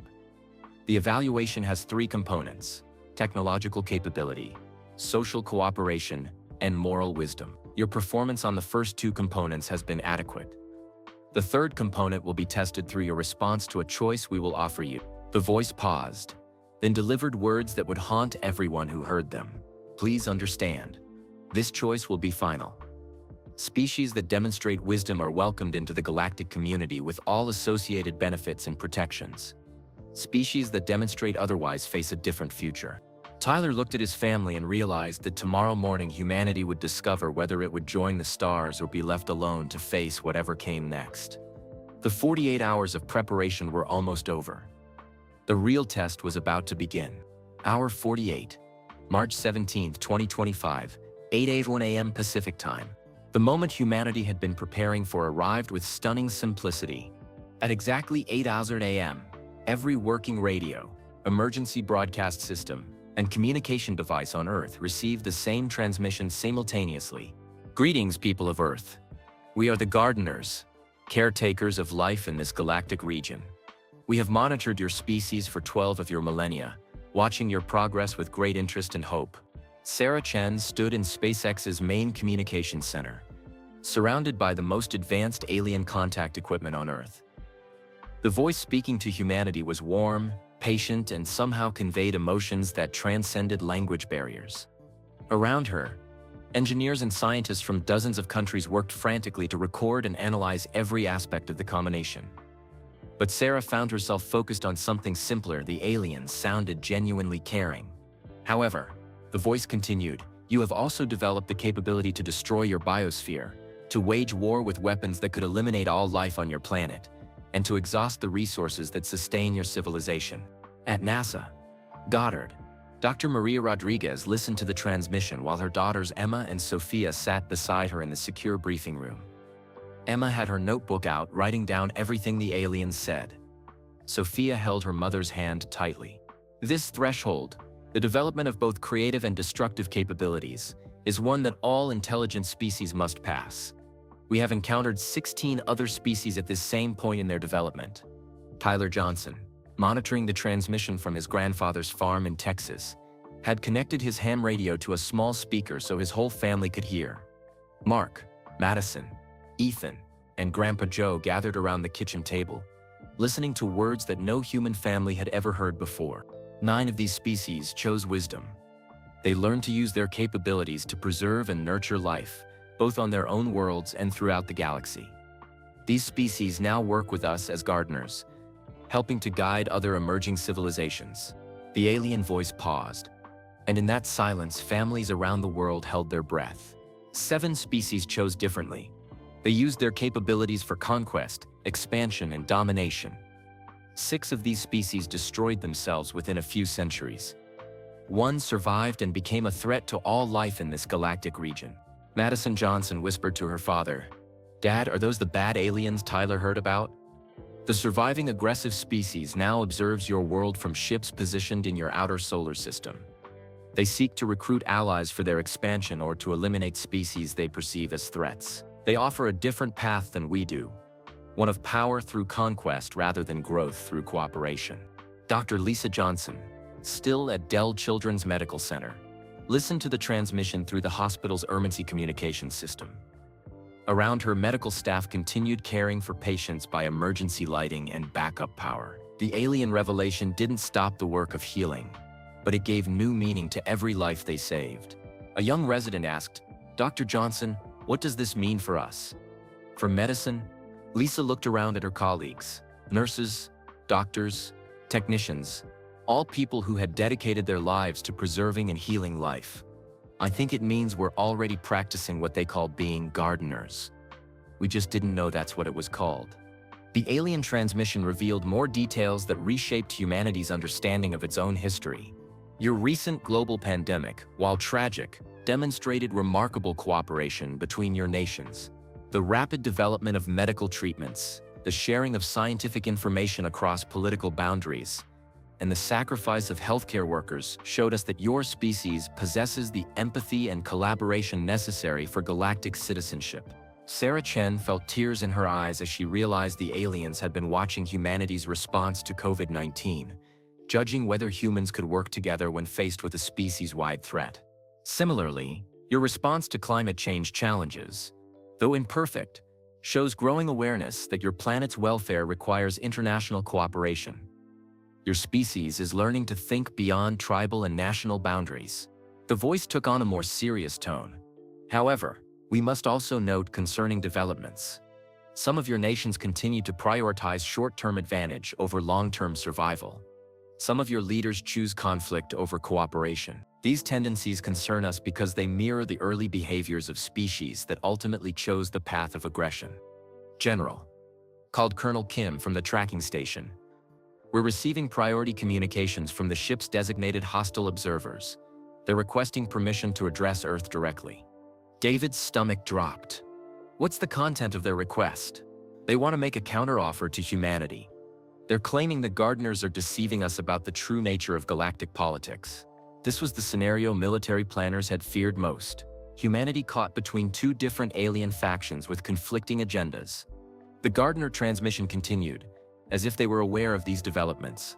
"We must inform you that the observers from the aggressive species will likely attempt to convince you that cooperation is weakness, and that galactic survival requires conquest and expansion. They will offer you technology and power in exchange for becoming their allies in future expansion efforts." Tyler Johnson, sitting in his grandfather's kitchen, grabbed the microphone of the ham radio. With the fearlessness that came from being 15 years old and faced with the impossible, he broadcast on the frequency the gardeners had been using. "This is Tyler Johnson from Earth. Can you hear me?" The response came immediately. "Yes, young Tyler. We hear you clearly. Do you have questions for us?" Yeah. "What happens if we choose wrong? What happens if humanity picks the bad aliens instead of you?" The pause before the answer told Tyler everything he needed to know. "If your species chooses the path of aggression and expansion, you will be welcomed into their alliance. You will receive advanced weapons, spaceflight technology, and support for conquering other worlds. But you will also become part of a cycle of destruction that has consumed 47 star systems over the past 1,000,000 years." Tyler's family listened in stunned silence as the alien continued. "Eventually, aggressive species either destroy themselves through internal conflict or exhaust the resources of their conquered territories. The aggressive alliance has never achieved sustainable long-term civilization." "What about the species that choose cooperation?" Tyler asked. "They join a community that spans hundreds of star systems and millions of years of stable, growing civilization. They contribute to the preservation and development of life throughout the galaxy. Grandpa Joe took the microphone from his grandson. "This is Joe Johnson, Tyler's grandfather. I'm a veteran of human wars. I've seen what happens when people choose conquest over cooperation. Can you guarantee that cooperation really works on a galactic scale?" "Grandfather Joe, we cannot guarantee anything, but we can offer evidence. The cooperative species we work with have not experienced war for thousands of years. They have eliminated poverty, disease, and environmental destruction on their worlds. They explore the universe not to conquer it but to understand and protect it." Mark Johnson felt the weight of this choice settling on his family, his species, his children's future. What happens if we can't decide? What if humanity is too divided to make a clear choice? Then you will be given time to grow and develop until you can make a clear choice. But Mark Johnson of Austin, that time will be spent in isolation from the galactic community. And isolation brings its own dangers. The transmission ended with a simple but profound statement. "In 4 hours, we will descend to your planet's surface and invite representatives of your species aboard our vessels for direct communication. We hope your species will choose to send individuals who represent your highest ideals and greatest wisdom. Because," the voice added with unmistakable sadness, "the choice you make in the next 12 hours will determine not only your species' future, but whether you serve as an example of wisdom or a warning of failure for the next species that reaches this threshold." As the transmission ended, 3 families, the Chens at SpaceX, the Rodriguezes at NASA, and the Johnsons in rural Texas, faced the same overwhelming realization. In 4 hours, ordinary humans would board alien spacecraft and make decisions that would echo across the galaxy for millions of years. The 48 hours of preparation had led to this moment, humanity's final exam for admission to cosmic civilization. And somewhere in Earth's outer solar system, hostile aliens waited to see whether humanity would choose wisdom or power, cooperation or conquest, the stars or destruction. The test was about to begin. Hour 52. March 17, 2025, 4 hours had passed since the formal contact announcement, and the world had changed in ways no one could have predicted. The Gardner ship descended through Earth's atmosphere like a falling star made of liquid silver. Sarah Chen watched from SpaceX's tracking center as the alien vessel settled gently onto the surface of the Pacific Ocean, 200 miles west of San Francisco. The ship floated on the water like it was designed for both space and sea travel. "Communication established," announced Dr. Chen Wei. "They're requesting permission to transport human representatives aboard their vessel." Sarah had been selected as one of 8 humans who would make the journey. The others included Dr. Maria Rodriguez from NASA, a military representative from NORAD, scientist from Europe and Asia, and surprisingly 3 ordinary citizens chosen by their communities for demonstrated courage during the crisis. One of those citizens was Tyler Johnson. At his grandfather's farm in Texas, Tyler stared at the official message on the ham radio. "Tyler Johnson of Austin, Texas. Your communication with our vessels during the preparation period demonstrated both courage and wisdom. Your community has nominated you as a representative of human youth. Do you accept this responsibility?" Mark Johnson struggled with the decision. "Tyler, we don't know if this is safe. What if something goes wrong? Dad, what if something goes wrong and I don't go? What if they need to hear from someone my age and I'm too scared to help?" Madison, despite her fears, surprised everyone. "Tyler should go. He's been talking to them longer than anyone. They trust him." Even 8-year-old Ethan understood the importance. "Tyler, tell the aliens we're nice people, okay?" As Tyler prepared to leave for the transport location, his mother Lisa finally got through on a working phone line from the hospital. "Tyler, honey, I'm so proud of you. Remember everything we taught you about treating people with respect? That works with aliens too." At NASA Goddard, Dr. Maria Rodriguez faced a similar family moment. Her daughters Emma and Sophia helped her prepare for what might be the most important scientific mission in human history. "Mom, what if they're more advanced than we can understand?" Emma asked. "What if we seem like children to them? Then we be the best children we can be," Maria replied. Curious, honest, and eager to learn, Sophia worried about more practical concerns. "What if you can't come back? What if their ship doesn't work the same way as ours?" "Sophia, they've traveled 4 light years to meet us. I think they know how to bring visitors home safely. The transport process itself was unlike anything in human experience. The Gardner ship extended what looked like bridges of solid light across the ocean's surface. Small human vessels, military boats from the international fleet, carried the 8 representatives to the light bridges. Sarah Chen, wearing a communication headset that would record everything she experienced, stepped onto the bridge of light and felt a gentle tingling sensation as she was somehow lifted toward the alien ship. The technology was so advanced that it seemed like magic, but her engineering mind noted that it felt completely safe. Tyler Johnson, the youngest human to make this journey, found himself standing next to Dr. Rodriguez and other adults who had devoted their lives to preparing for this moment. But the aliens had specifically requested that he represent human youth and potential. The interior of the Gardner ship challenged every human assumption about space travel. Instead of metal corridors and mechanical systems, the environment felt organic, like being inside a living tree. Walls curved in directions that didn't follow normal geometry, and soft light seemed to come from the structure itself. "Welcome aboard our vessel," said a voice that came from everywhere and nowhere. "Please do not be alarmed by our appearance. We have learned to adjust our physical forms over many generations to better serve our role as gardeners of life." The beings they met were humanoid but clearly not human. Taller and more graceful, with skin that shifted between silver and gold, depending on the light. Their eyes were larger than human eyes and seemed to hold depths of knowledge and sadness. "You're beautiful," Tyler said honestly, causing the adult representatives to hold their breath at his directness. The lead gardener, who introduced herself as Cultivator Zara, seemed pleased by Tyler's response. "Thank you, young Tyler. We appreciate honesty above diplomacy." Dr. Maria Rodriguez, her scientific training taking over, asked the question that had been bothering her since first contact. "Cultivator Zara, why now? Why reveal yourselves at this particular moment in our development?" "Because, Dr. Rodriguez, your species stands at the crossroads that all intelligent life must eventually face. You have the knowledge to preserve your world or destroy it. You have the technology to explore the galaxy or to wage war among the stars. Most importantly, you have begun to understand that your choices affect not just your own species, but all life."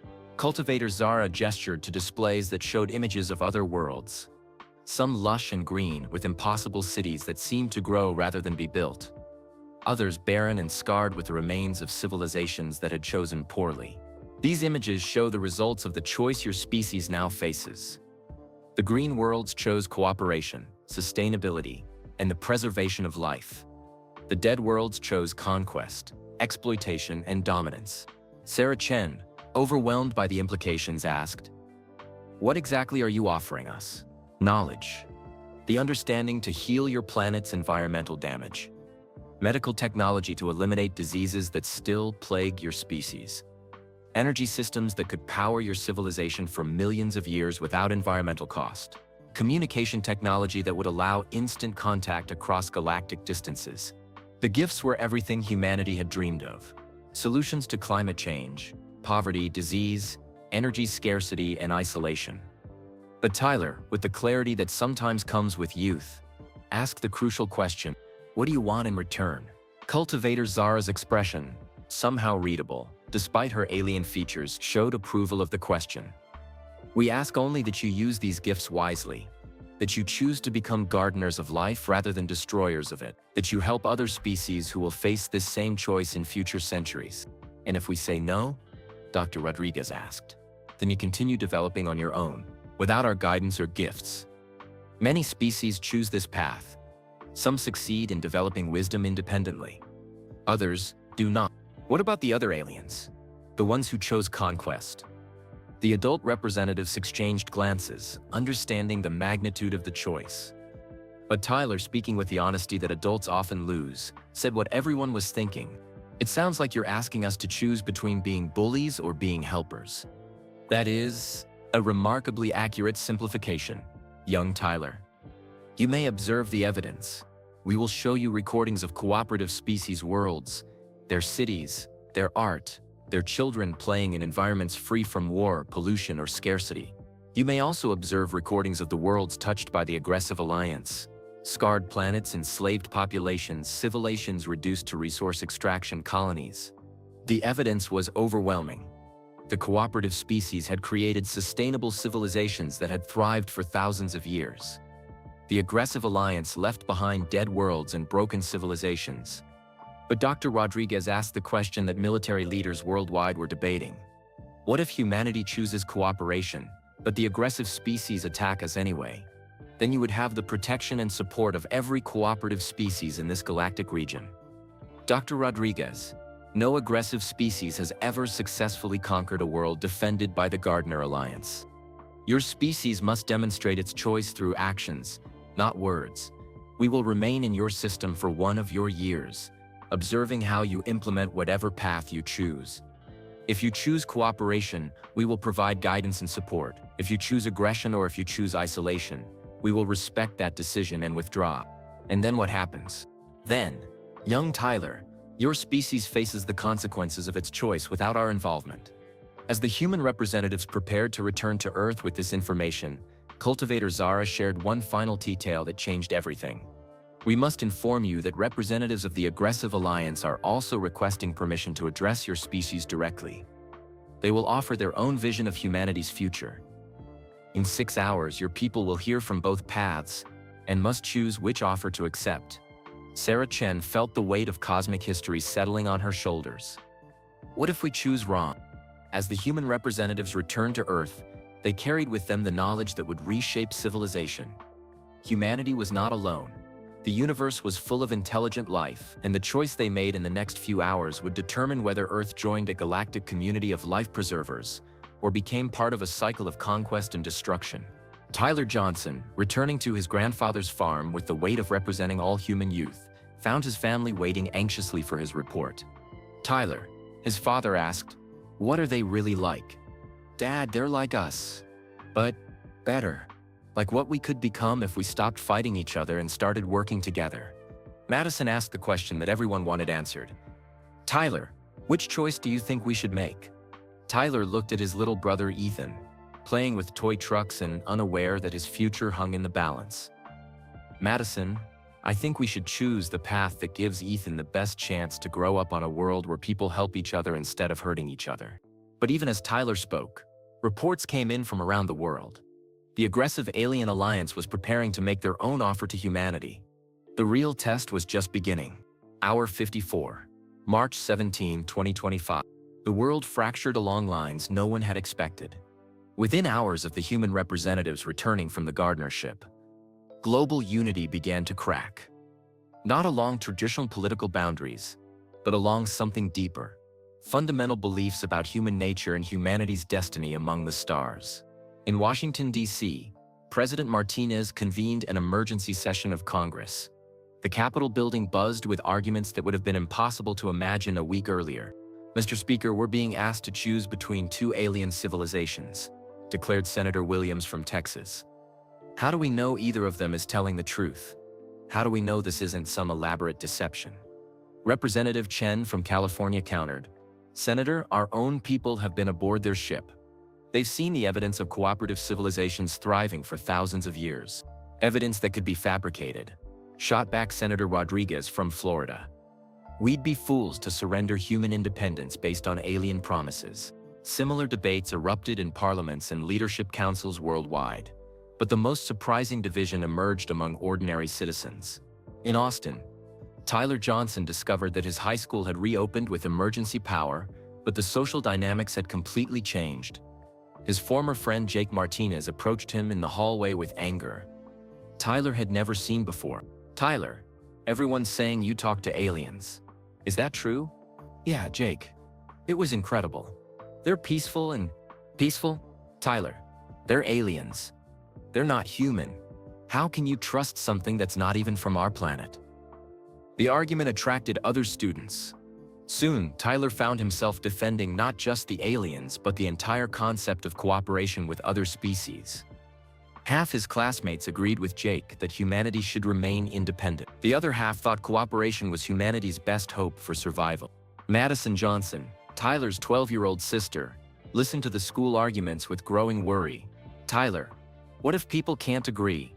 What if half of humanity wants to work with the good aliens and half wants to work with the bad ones?" Tyler didn't have an answer. He'd assumed that once people understood the choice, they'd obviously pick cooperation over conquest. But many people seemed to fear cooperation more than they feared destruction. At Dell Children's Medical Center, Dr. Lisa Johnson faced similar divisions among hospital staff. During a break between patient rounds, the medical team gathered in the emergency conference room to discuss the alien revelation.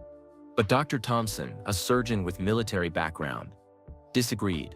"Lisa, what happens to human medical research if we accept alien technology?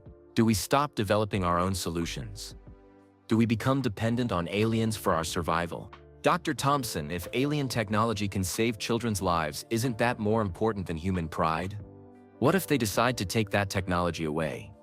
What if this is how they control us, make us dependent, then withdraw support unless we follow their orders? Lisa found herself caught between her instinct to heal and her concern about human independence. The alien medical technology could save every patient in the hospital, but at what cost to human development and self-reliance? In London, Prime Minister Catherine Williams received a secure communication that complicated everything. "Prime Minister, this is General Morrison, at RAF Fylingdales. We're receiving communications from the second group of alien vessels. They're requesting permission to address the British people directly."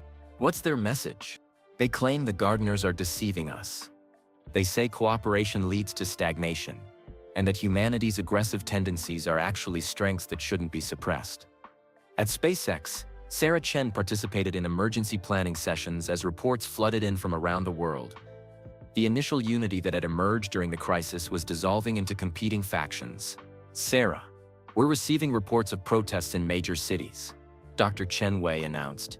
"But they're not protesting alien contact. They're protesting each other's positions on which aliens to trust." In New York, crowds gathered in Times Square holding signs reading "Human Independence" and "Galactic Cooperation." In Los Angeles, similar groups faced off outside the SpaceX facility. In Washington, protesters surrounded the Capitol demanding that Congress choose humanity's future. But the most concerning reports came from military sources. General David Rodriguez called from NORAD with classified intelligence. Several nations are considering unilateral action. Some want to accept the Gardner offer immediately. Others want to reject all alien contact and prepare for defense. A few are actually considering the aggressive alliance's recruitment offer. Sarah felt the weight of species-wide responsibility. "General Rodriguez, what happens if different countries make different choices? Then humanity doesn't speak with one voice, and the aliens get to decide which human factions they want to deal with. The aggressive aliens chose that moment to make their move." On every emergency broadcast frequency worldwide, a new voice cut through the static. "Humans of Earth, we are the Dominion Alliance, masters of 47 star systems. We offer you a different path than the Gardeners propose." Unlike the warm, patient tone of the Gardeners, this voice carried authority and power. "We offer you advanced weapons technology, faster than light starships, and the capability to claim territory throughout this galactic region. Join us, and humanity will rule worlds instead of serving them." Tyler Johnson, back at his grandfather's farm, listened to this new offer with growing alarm. "Grandpa, they're talking about conquering other planets, about ruling over other species." "Son, that's exactly what I was afraid they'd offer. Power always appeals to people who feel powerless." The Dominion transmission continued. "The Gardeners will tell you that cooperation leads to prosperity. But cooperation also leads to stagnation. Your species' greatest achievements have come from competition, conflict, and the drive to dominate challenges. These instincts should be expanded to the galaxy, not suppressed." Madison listened with confusion. "Tyler, how can both aliens be right? The Gardeners say cooperation works better, but these aliens say competition works better. They can't both be right, Madison. One of them is lying." But Grandpa Joe, veteran of human conflicts, understood something his grandchildren didn't. "Kids, they might both be telling the truth from their perspective. The question is, which truth do we want to become?"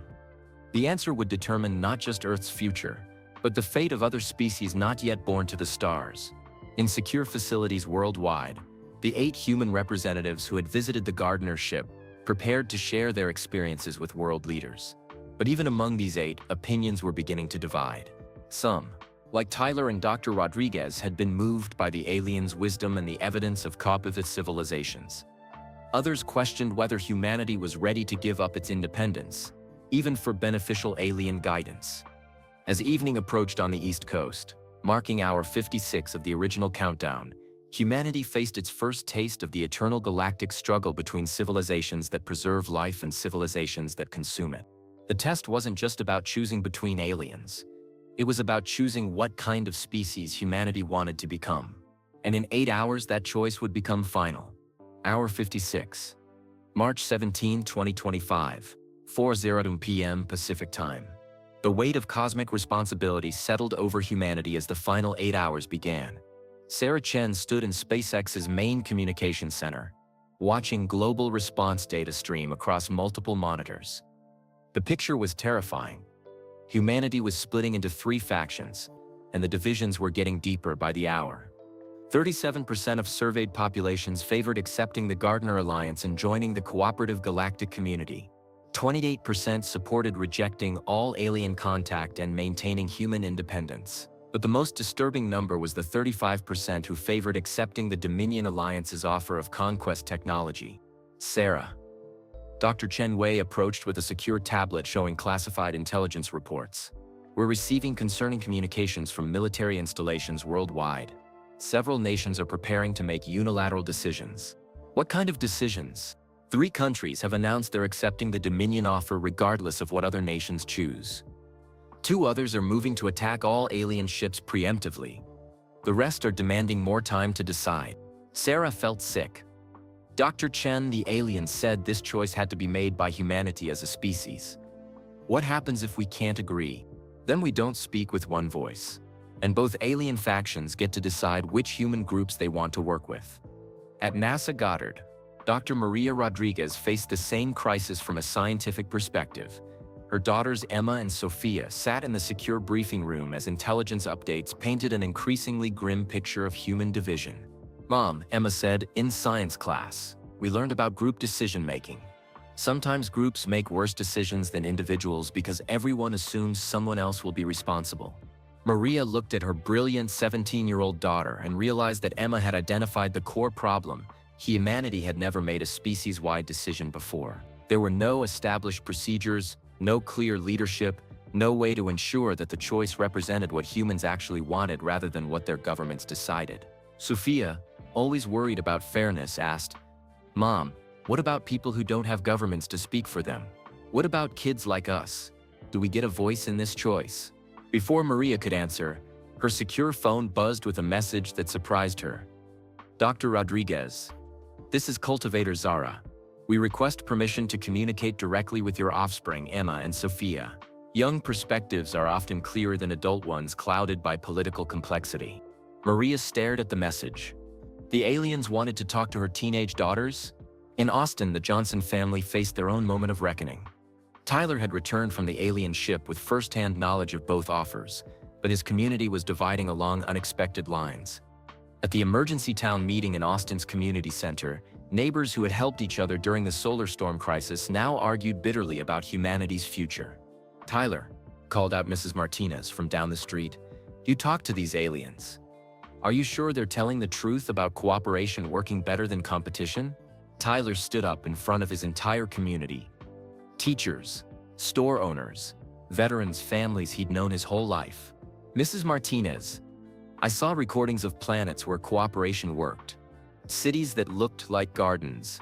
People who seemed happy and healthy. But I also saw planets where the aggressive alliance had been dead worlds. Burned cities. No people left at all. But Mr. Thompson, a local business owner, wasn't convinced. Tyler, you're 15 years old. How do you know those recordings were real? How do you know the aliens didn't just show you what they wanted you to see? Because, Tyler replied with the honesty that had impressed the aliens. They also showed me recordings of species that chose independence and succeeded on their own. They didn't hide the fact that some species don't need their help. Dr. Lisa Johnson finally reunited with her family after the hospital stabilized its emergency operations. Listened to her son field questions from adults who suddenly found themselves dependent on a teenager's judgment. Tyler, asked the local pastor, did you get any sense of these aliens' spiritual beliefs? Do they believe in God? Tyler thought carefully before answering. They talked about being gardeners of life. They said their purpose was to help life grow and thrive throughout the galaxy. That sounds pretty spiritual to me. But the most challenging question came from Tyler's former friend Jake, who had driven out to the farm with his parents. Tyler, what if the aggressive aliens are right? What if humans are naturally competitive, and the gardeners want to change our basic nature? Tyler looked at Jake, remembering years of friendship now strained by cosmic choices. Jake, think about it this way. When you play sports, do you play to beat the other team, or do you play to get better at the game? But what happens after you beat them? Do you keep playing or do you find stronger opponents? Jake frowned. You find stronger opponents. You keep challenging yourself, right? So competition isn't about destroying the other team. It's about both teams getting better. Maybe that's what the gardeners mean by cooperation. Everyone helping everyone else get better. Grandpa Joe, listening to his grandson navigate philosophical questions that had puzzled humanity for centuries, felt a mixture of pride and concern. Tyler's got wisdom beyond his years, he told Mark quietly. But son, wisdom won't matter if people choose fear over hope. The divisions weren't just philosophical. Reports from around the world showed protests turning violent as competing factions clashed over humanity's response to alien contact. In New York, pro-Gardner demonstrators faced off against human independence protesters outside the United Nations building. In Los Angeles, tech workers supporting galactic cooperation argued with military veterans demanding rejection of all alien influence. But the most concerning development came from military sources. General David Rodriguez called Maria from NORAD with classified intelligence.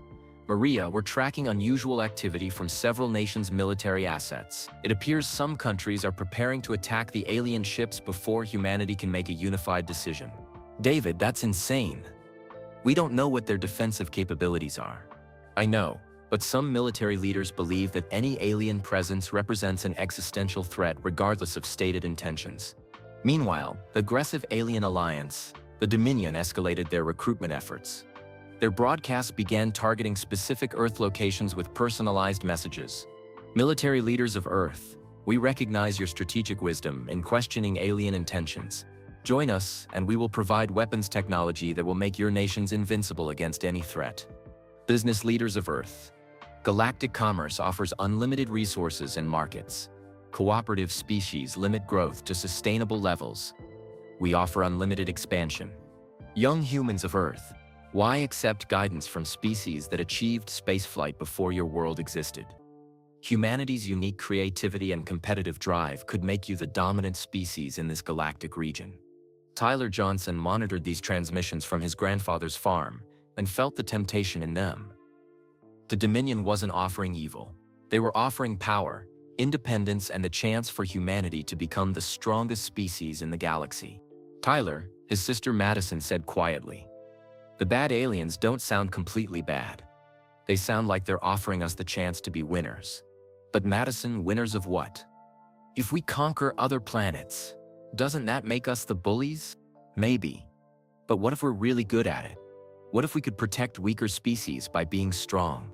Tyler realized that even his own family was beginning to struggle with the choice. The Dominion's offer appealed to deep human instincts about strength, independence, and achievement. Mark Johnson, listening to his children debate the future of civilization, understood why the choice was so difficult. Kids, both paths probably work for the species that choose them. The question is, which path leads to the kind of future we want Ethan to grow up in? They looked at 8-year-old Ethan, who was building elaborate structures with wooden blocks, unaware that his future hung in the balance of adult decisions he couldn't understand. "I want Ethan to grow up in a world where people help each other," Madison said finally.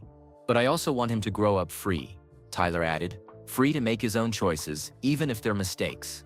Grandpa Joe, veteran of 2 human wars, offered the perspective of someone who had seen humanity at its best and worst. "Kids, freedom isn't the right to make any choice you want. Freedom is the wisdom to make choices that protect the things you love." As evening approached, marking hour 58 of the countdown, emergency broadcasts announced the most significant development yet. The United Nations had called an unprecedented emergency session, where every nation on Earth would vote on humanity's response to alien contact. But intelligence reports suggested that several nations had no intention of waiting for a UN vote. Military assets were moving into position around the alien ships. Some planned to attack, others planned to defect to whichever alien faction offered the best deal for their individual countries. Tyler, monitoring radio frequencies, picked up a transmission that made his blood run cold.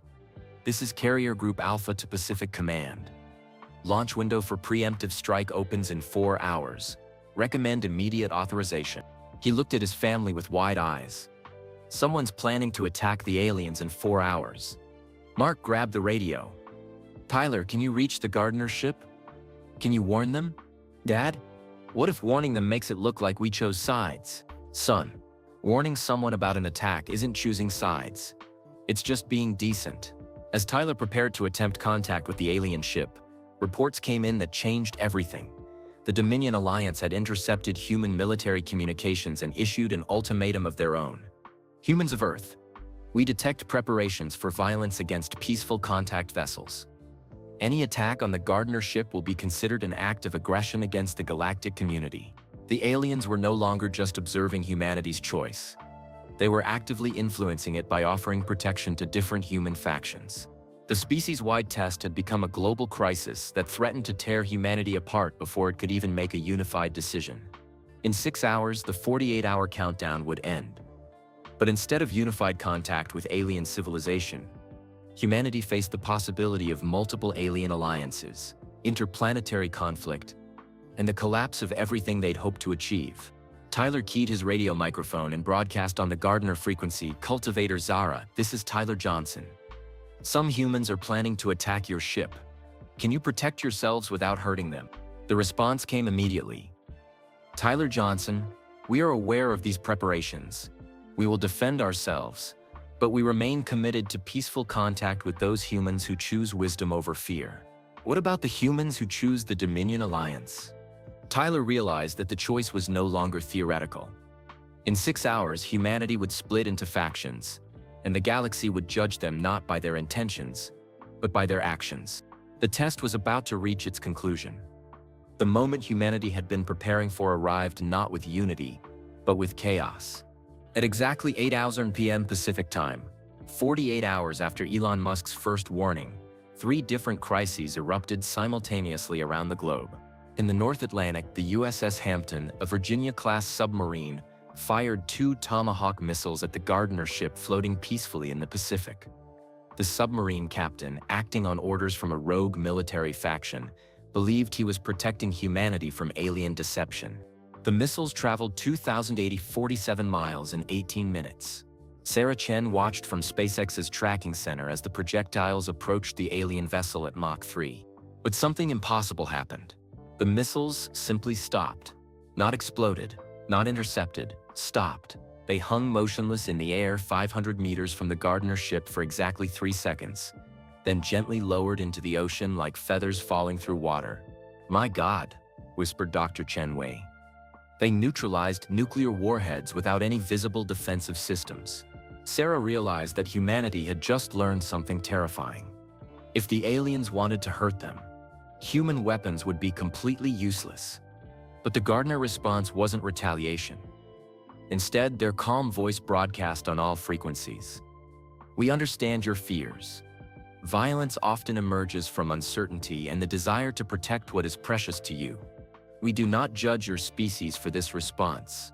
At the same time, in Moscow, the Russian Federation announced its intention to accept the Dominion Alliance's offer. Premier Volkov issued a statement that shook the international community. "Russia chooses strength over submission. We will not bow to alien masters disguised as friends." Within minutes, similar announcements came from North Korea and Iran. 3 nations had broken from global cooperation and allied themselves with the aggressive aliens. The Dominion response was immediate and chilling. "We welcome our new human allies. Advanced weapons technology and starship construction plans are being transmitted to your governments now. Together, we will claim territory throughout this galactic region." At NASA Goddard, Dr. Maria Rodriguez watched in horror as humanity's first contact evolved into the very conflict the aliens had warned about.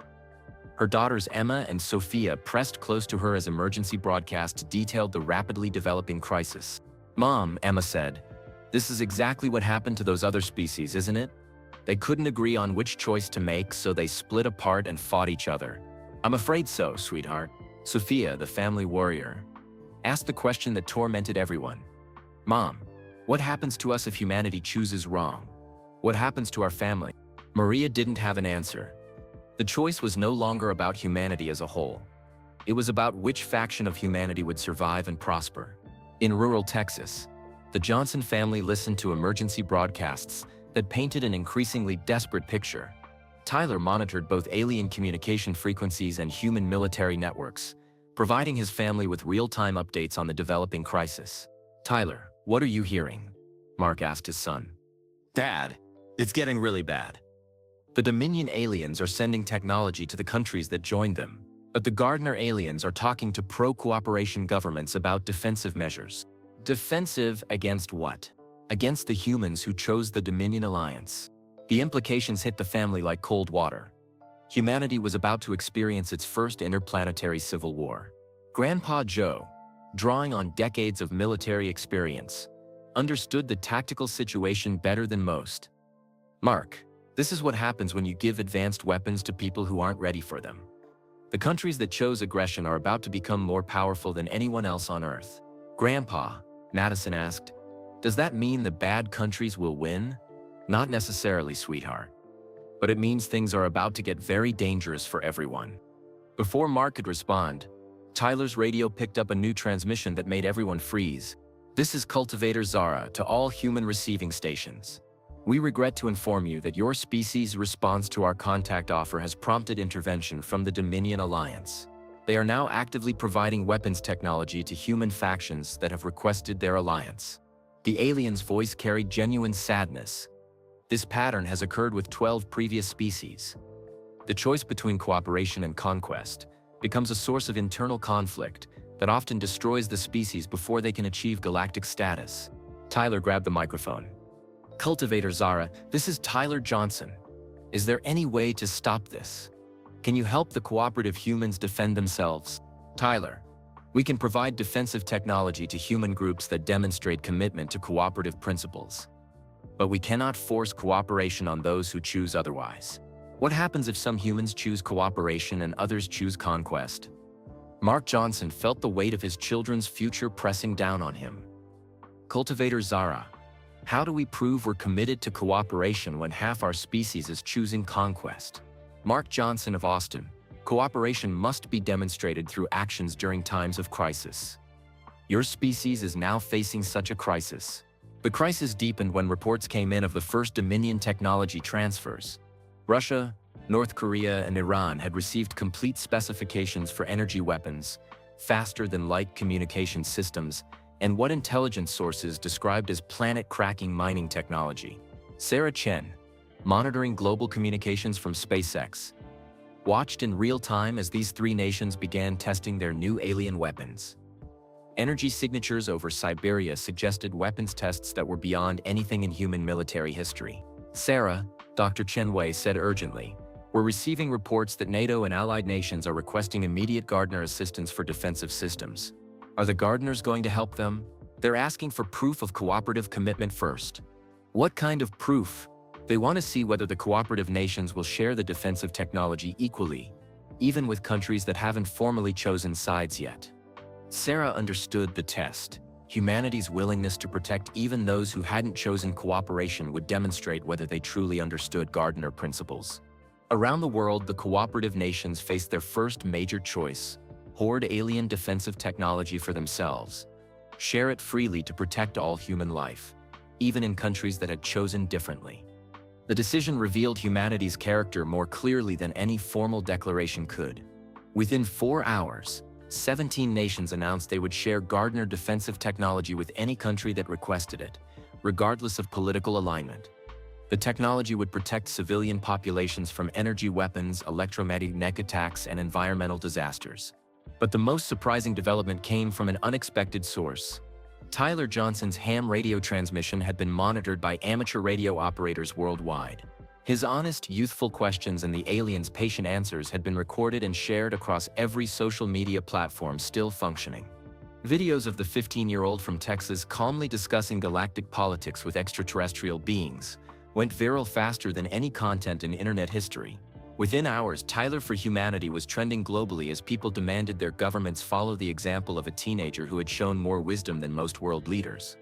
Dr. Maria Rodriguez, watching these developments from NASA Goddard, realized that formal government decisions might matter less than popular opinion. Emma. Sophia. I think humanity might be choosing its representatives differently than the aliens expected. What do you mean, Mom? I mean, Tyler Johnson might have become the unofficial voice of human cooperation, not because any government appointed him, but because people recognize wisdom when they hear it. Sophia smiled for the first time in days. Mom, that's kind of awesome. A kid our age is representing humanity to aliens. As hour 64 approached, marking 4 hours past the original 48-hour deadline, both alien factions prepared for humanity's final demonstration of its chosen path. The Gardeners announced they would begin transferring advanced cooperation technology to any human community that requested it. Regardless of national boundaries or government approval, the Dominion announced they would provide conquest technology to any human group willing to use it for galactic expansion. Humanity's choice was no longer theoretical. It was happening in real time, community by community, family by family, individual by individual. And in the center of it all, a 15-year-old boy from Texas had somehow become the moral voice of his species, proving that wisdom didn't require age, authority, or advanced degrees, just the courage to ask honest questions and the hope to believe in humanity's better angels. The final phase of the test was beginning, and for the first time since contact began, there was reason to hope that humanity might choose wisely. Hour 68, March 18, 2025, 20 hours past the original deadline, humanity faced its defining moment in the most unexpected way possible. The test didn't come from alien technology or cosmic ultimatums. It came from a 7-year-old girl in Bangladesh. Amara Ran lived in a small village outside Dhaka with her grandmother. When the solar storm knocked out power across Bangladesh, their community had no backup generators, no emergency supplies, and no government assistance. But they had something else. Ham radio operators, who had been monitoring Tyler Johnson's conversations with the aliens. Using a battery-powered radio, 7-year-old Amara broadcasted a message that would change everything. Hello? Aliens? This is Amara from Bangladesh. Our village doesn't have food or clean water because the storm broke our well pump. Can you help us? The message, transmitted in broken English mixed with Bengali, reached the Gardner ship through Tyler's relay network of amateur radio operators. Cultivator Zara's response came immediately. Hello, Amara of Bangladesh. We are honored by your request. Yes, we can help your village. But first, we must ask, are there other villages near you that also need help? Yes, lots of villages. The big cities have help, but nobody comes to help us. Amara, if we provide technology to repair your well and grow food, will your community share this technology with neighboring villages? Within 6 hours, Gardner technology had transformed not just Amara's village, but dozens of rural communities across Bangladesh. Small devices that purified water, generated clean energy, and accelerated crop growth appeared overnight. But more importantly, each community that received help immediately shared the technology with their neighbors. The global response was unprecedented. Sarah Chen, coordinating communications from SpaceX, watched in amazement as reports flooded in from around the world. In rural Kenya, farmers used Gardner agricultural technology to feed refugee camps. In Honduras, fishing communities shared alien water purification systems with mountain villages. In rural India, solar panel cooperatives expanded their networks to include neighboring districts. Sarah, Dr. Chen Wei said with wonder in his voice, look at this data. Every community that receives Gardner technology immediately starts sharing it, without being asked, without government orders. They're just help. But the pattern was different in communities that received Dominion technology. Advanced weapons appeared in military bases in Russia, North Korea, and Iran.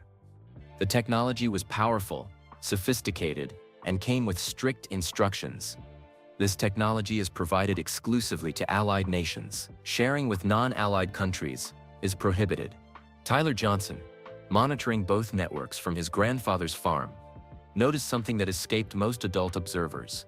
Dad, the Gardner technology is spreading by itself. Each village that gets helped starts helping other villages, but the Dominion technology only goes to governments and militaries. Mark Johnson understood his son's observation. Tyler, that tells us something important about both alien species. The gardeners trust ordinary people. The Dominion only trusts authorities. The contrast became even clearer when the first international crisis erupted. A massive earthquake struck Peru, causing widespread damage and thousands of casualties. Both alien factions offered assistance, but with different conditions. The gardeners offered immediate disaster relief technology to any human group willing to coordinate with international aid organizations and share resources with all affected communities. The Dominion offered advanced rescue equipment exclusively to the Peruvian military, with the condition that all rescued individuals would be relocated to work camps for efficient resource utilization. Dr. Lisa Johnson, back with her family after the hospital crisis stabilized, listened to reports of the Peru earthquake response. With her medical perspective, Mark, the difference is clear. The gardeners are offering healing. The Dominion is offering exploitation disguised as help. But the most significant development came from an unexpected source. The three nations that had initially allied with the Dominion began reporting internal problems. In Russia, military units equipped with alien weapons technology started fighting each other over control of the new capabilities. The weapons were so powerful that they couldn't be used without risking massive civilian casualties. But they were so valuable that different factions within the military refused to share control. In North Korea, Dominion technology had enabled the government to achieve complete surveillance and control over its population, but the technology also attracted the attention of neighboring countries who demanded access or threatened invasion. In Iran, advanced mining technology provided by the Dominion had begun extracting resources so efficiently that it was causing environmental damage similar to strip mining, but on a scale that threatened the entire region. The pattern is becoming clear, reported General David Rodriguez from NORAD to his ex-wife Maria. The Dominion technology increases power, but also increases conflict. Countries that received it are becoming more aggressive toward their neighbors and more unstable internally. Meanwhile, communities using gardener technology showed the opposite pattern. International cooperation increased as shared resources reduced competition. Environmental restoration accelerated as clean energy and efficient agriculture reduced pressure on natural systems. Tyler Johnson, now recognized as humanity's unofficial youth representative, received direct communication from both alien factions. From the gardeners, Tyler, your species is demonstrating the pattern we hope to see. Communities that choose cooperation are thriving and spreading their success to others. This suggests your species has the wisdom necessary for galactic citizenship. From the Dominion, young human Tyler, you have influence with your species. Join us, and we will make you a leader among the stars. Your choices could determine whether humanity rules this galactic region or serves other species. Tyler looked at his family as he considered both offers. The Dominion was offering him personal power and influence. The gardeners were offering his species wisdom and cooperation. Grandpa, Tyler asked, what would you do? Joe Johnson, veteran of human conflicts and witness to humanity's capacity for both good and evil, gave the answer that would guide his grandson's choice. Son, I'd ask myself which choice would make your little brother Ethan proud of me when he grows up. Cultivator Zara, Tyler broadcast on the Gardener frequency. This is Tyler Johnson representing human youth. We choose cooperation. We choose to learn how to be gardeners of life. But then Tyler did something that surprised everyone, including the aliens. But we also choose to remain human. We want to cooperate with you, but we want to do it as partners, not as students. We want to contribute our own ideas and creativity to the galactic community. The pause before Cultivator Zara's response lasted nearly 10 seconds. Tyler Johnson, your proposal is unprecedented. No species has ever requested partnership rather than guidance. Well, maybe that's because no species has ever been asked by aliens who actually respect them. Around the world, Tyler's words spread through every functioning communication network. The 15-year-old from Texas had articulated what millions of humans felt but couldn't express. They wanted to join the galactic community, but as equals, not as junior partners. Dr. Maria Rodriguez, listening from NASA Goddard, realized that her species was doing something that no other species in galactic history had attempted, negotiating the terms of their own cosmic evolution. Sarah Chen, coordinating from SpaceX, watched as the global response to Tyler's declaration exceeded all predictions. Communities worldwide began implementing Gardener technology while simultaneously developing their own innovations based on alien principles. The result was unprecedented: human creativity enhanced by alien wisdom, producing solutions that neither species could have achieved alone. But the Dominion Alliance wasn't finished. Their final transmission carried a warning that chilled everyone who heard it. Humans who choose cooperation over conquest are choosing weakness over strength. When the time comes to defend your worlds against stronger enemies, your alien friends will abandon you to preserve themselves. Only alliance with us provides true protection. Tyler, now speaking for his species on galactic frequencies, responded with the wisdom of youth and the courage of someone who had nothing to lose. Maybe you're right that cooperation looks like weakness, but I'd rather be weak and good than strong and mean. And if stronger enemies come someday, I think people who care about each other fight harder than people who only care about winning. The transmission from Tyler Johnson, 15 years old, from Austin, Texas, Earth, was recorded by civilizations throughout the galactic region. For the first time in galactic history, an emerging species had chosen a fourth path: cooperative partnership rather than guided development, alliance rather than submission, wisdom enhanced by independence rather than wisdom replacing independence. Humanity had passed the test not by choosing between the offered options, but by creating their own option. The real question now was whether the galaxy was ready for a species bold enough to rewrite the rules of cosmic civilization. Hour 72, March 18, 2025. 8. The galaxy had never encountered anything like humanity's response. Cultivator Zara's voice carried a mixture of amazement and concern as she broadcast to both human communities and the wider galactic network. In 4 million years of Gardener operations, no species has requested cooperative partnership rather than guided development. The galactic community is intrigued. Sarah Chen, now serving as Earth's primary communication coordinator, received transmissions from civilizations she couldn't have imagined just days before. Species from across the galaxy were asking the same question: how can an emerging species demand equal partnership before proving its wisdom? The answer came from the most unlikely source: 7-year-old Amara Rahman from Bangladesh, whose simple request for help had triggered humanity's cooperative response, sent another message that reached alien civilizations 47 light-years away. Hello, space friends. This is Amara again. My grandmother says that good friends help each other, but they don't boss each other around. Maybe that's what humans want: to be good friends with you, not your children. The profound simplicity of this message, transmitted across interstellar distances, sparked something unprecedented in galactic civilization. Other cooperative species began questioning their own relationship with the Gardener Alliance. Dr. Maria Rodriguez, working from NASA Goddard while her daughters monitored global responses, received a secure communication that changed everything. Dr. Rodriguez, this is Dr. Kenji Nakamura from the Japanese Space Agency.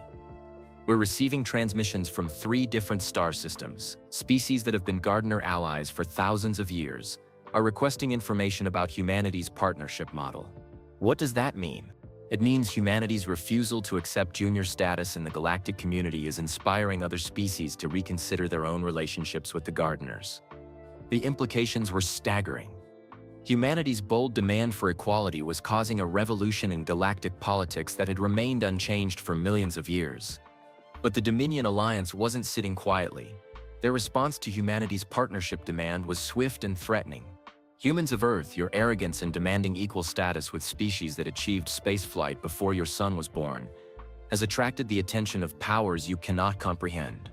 Stronger species are coming to evaluate your claims. If you cannot prove your worthiness through conquest, you will be eliminated as a disruptive influence.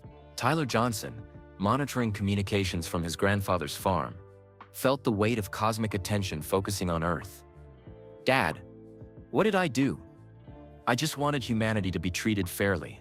Mark Johnson looked at his 15-year-old son, who had somehow become the moral voice of his species, through honest questions and teenage stubbornness. Tyler, you did what good people do when they're faced with unfair situations. You stood up for what's right. But what if I made things worse? What if other aliens attack us because I asked for equality? Grandpa Joe, wise in the ways of conflict and leadership, provided perspective. Tyler, Throughout human history, every fight for equality has made some people angry. That doesn't mean the fight was wrong.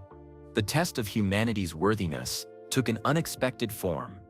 Instead of evaluating human military capability or technological advancement, the arriving alien observers focused on something else entirely: how humans treated each other during the crisis. Communities that had received gardener technology were monitored for sharing behaviors. Villages that solved water problems immediately helped neighboring villages solve theirs. Cities that developed clean energy systems offered the technology freely to other urban areas. But the most closely monitored behavior was how cooperative humans treated aggressive humans. When Russia, North Korea, and Iran, the three nations allied with the Dominion, suffered internal conflicts due to their advanced weapons technology, the cooperative nations faced a choice: abandon their former adversaries to deal with the consequences alone, or offer humanitarian aid despite political differences. Dr. Lisa Johnson, back on duty at Dell Children's Medical Center, found herself treating refugees from conflict zones created by Dominion weapons testing. Mark, she told her husband during a brief phone call, "We're getting patients from countries that chose the aggressive aliens. Their own weapons are hurting their own people. What's the hospital doing? What we always do, we're healing everyone who needs help, regardless of which aliens their government chose." This pattern repeated worldwide. Cooperative communities consistently offered aid to aggressive communities, even when that aid wasn't reciprocated. Tyler Johnson, monitoring international responses, noticed something that the adult leaders missed. "Dad, the countries that got Gardner technology are helping the countries that got Dominion technology. But it only goes one way." "What do you mean?" "I mean, Russia hasn't offered to share their alien weapons with anyone. But Canada offered to share their alien medical technology with Russia when they had that mining accident." Mark realized his son had identified the fundamental difference between the two paths. Cooperation created abundance that could be shared, while conquest created scarcity that had to be hoarded. The galactic observers took note of this pattern. Representatives from civilizations across the galaxy arrived in Earth's solar system, not to intervene, but to witness humanity's unique approach to the cosmic choice. Sarah Chen, now serving as Earth's primary liaison with multiple alien civilizations, found herself coordinating communications with species she couldn't pronounce the names of. Each brought the same question: how does an emerging species develop enough wisdom to demand partnership before achieving spaceflight mastery? The answer came from an unexpected source: Rosa Washington, the 67-year-old retired teacher from Detroit who had been nominated by her community for her crisis leadership. Rosa had been selected to join the second group of human representatives visiting alien ships. Her community had chosen her not for technical expertise, but for her ability to help people work together during difficult times. With respect, I think you're asking the wrong question. You want to know how we got wise enough to demand partnership. But we're not wise yet, we're just stubborn enough to insist on growing into wisdom together instead of being taught it from above. The keeper representative, a being that looked like crystallized light, responded with something that sounded like laughter. "Rosa Washington of Detroit, your species continues to surprise us. We have never encountered such determined naivety.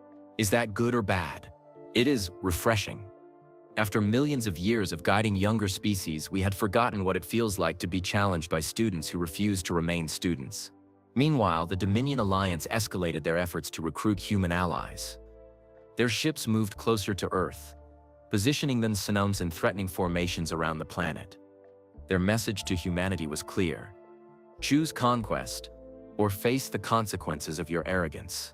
But humanity's response surprised them too.